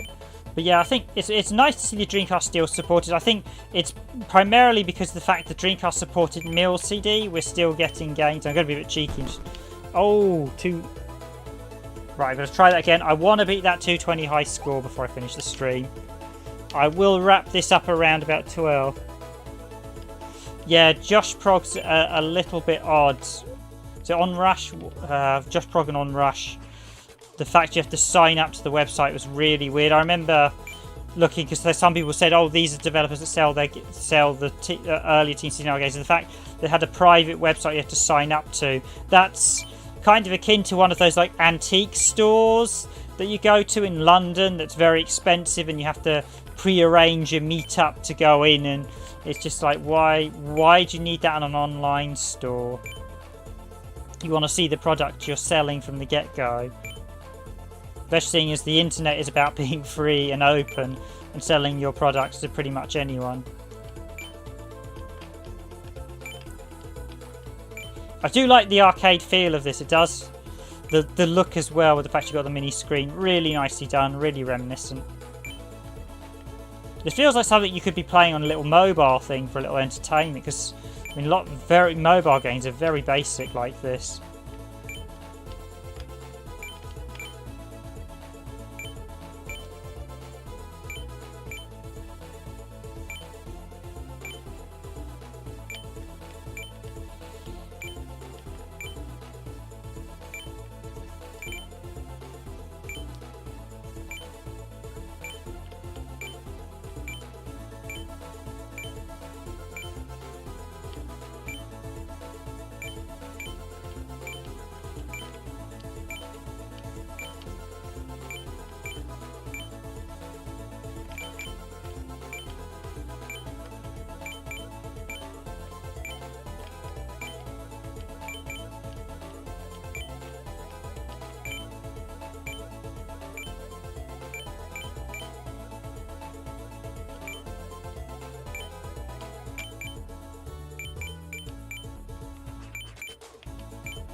It reminds me a bit of some of those. I used to have an old LCD game that was literally like this. It was literally you're racing cars, just how many you could pass.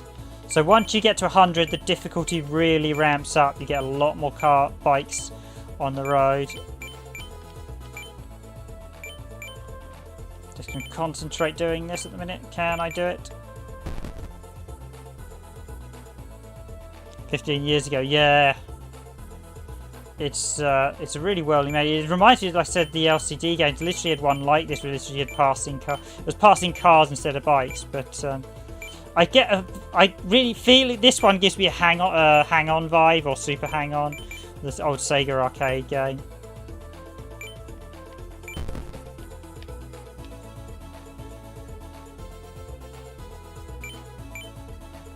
Great minds think alike, as they say there.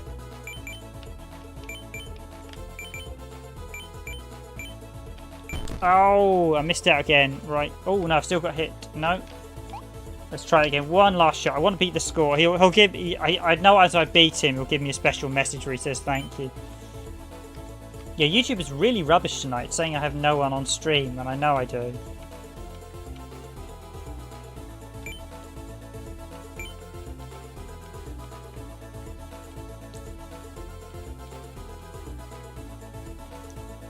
I've noticed I have a weird issue on YouTube stats where it seems to lock around 70. Tonight it's at 88. So yeah, doing this stream has made me realise YouTube stats are rubbish.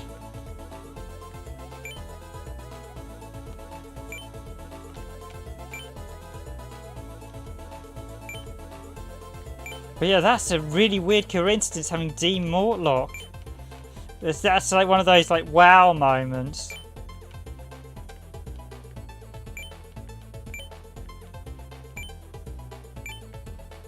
Especially being someone who enjoyed Sega Saturn magazine and Sega Saturn Power during the height of the 90s when they were battling it out.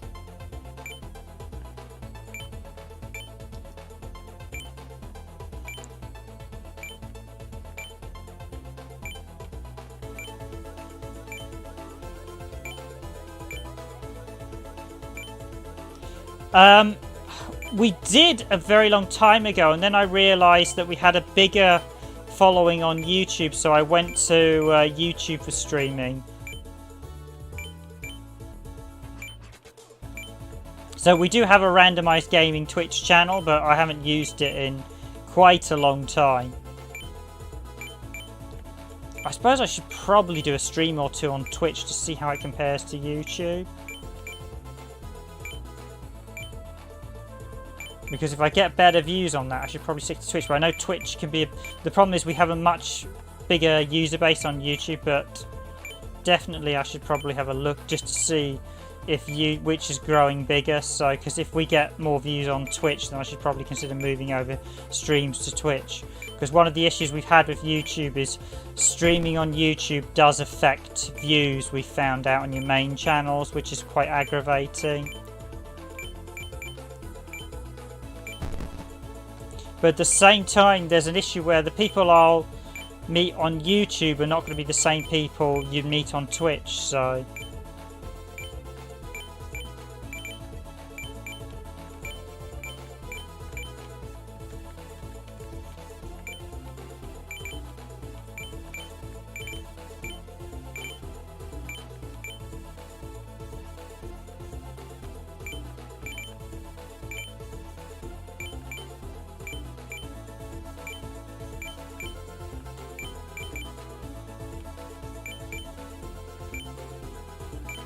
Be a bit cheeky and stay to the... This is a long turning. The bikes do sneak up behind you as well, so you just be a bit careful. I'm going to be a bit cheeky because I want to get... So this is the thing of being someone who's done games professionally. I know how and when to exploit them when things aren't going your way.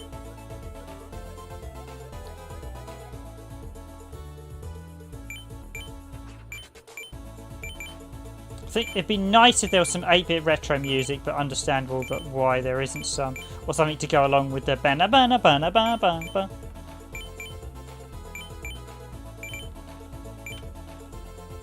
Oh! 2 out.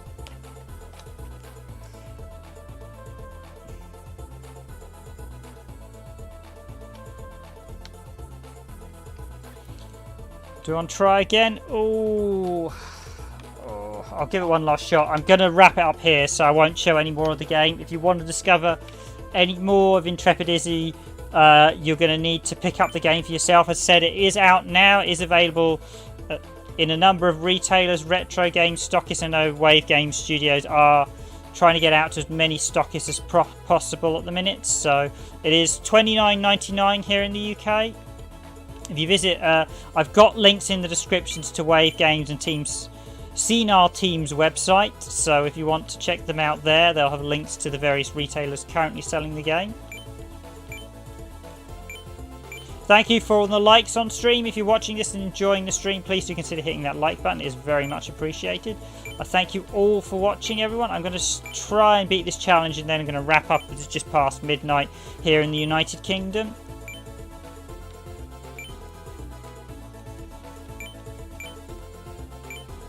$200 to go. Let's see if I can beat. I can't believe I lost that 218 trying to beat the score.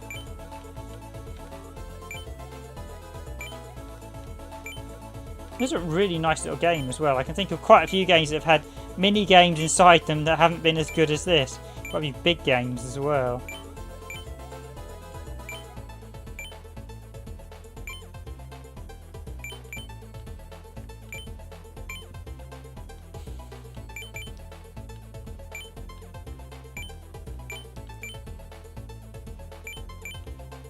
Controls are really nice as well. I said Izzy controls really smoothly on Dreamcast. I actually prefer it to the PC because admittedly you can use a PC joypad, but I prefer consoles these days to PC just because I work on PCs, so I don't tend to game that much on PCs. I still game a lot of consoles, but not on PCs, although nothing wrong with gaming on PC, it's just my personal preference these days. Plus I got tired of the mini game that was often trying to get the game to work on PCs.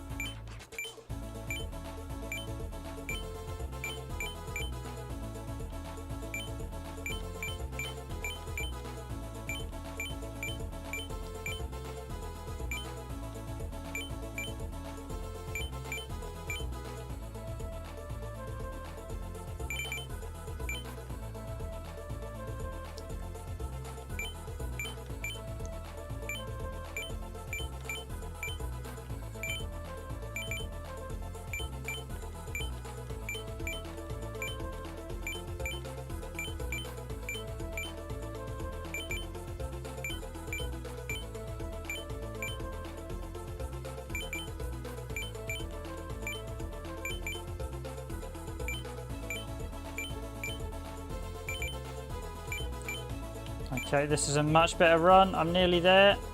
I still thought I had quite a way to go. I hadn't been checking the numbers.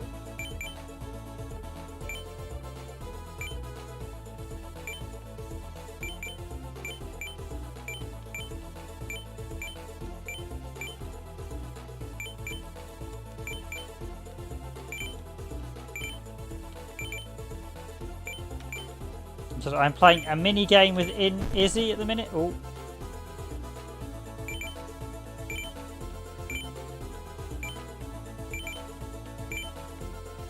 I'm just going to keep driving and see when I take the next hit. Yeah, okay, so we got first. It's quite a nice little touch with the trophy.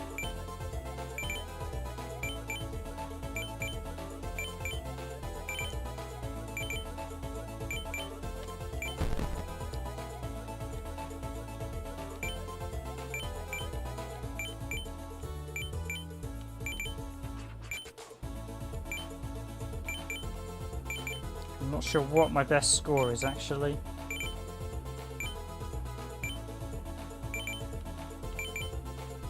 There is a bit of luck in this one, I will admit, because sometimes you can get...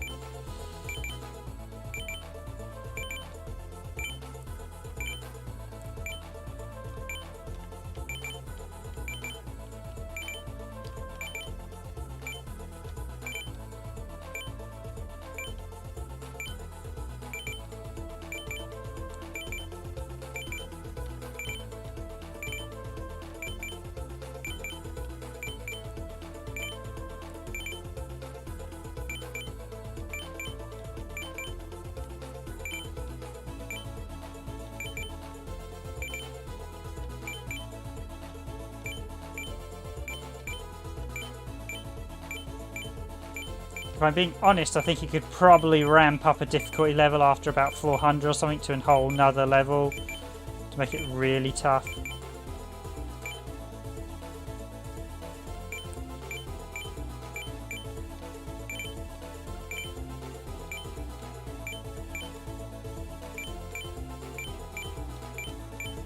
Got to 400. Oh!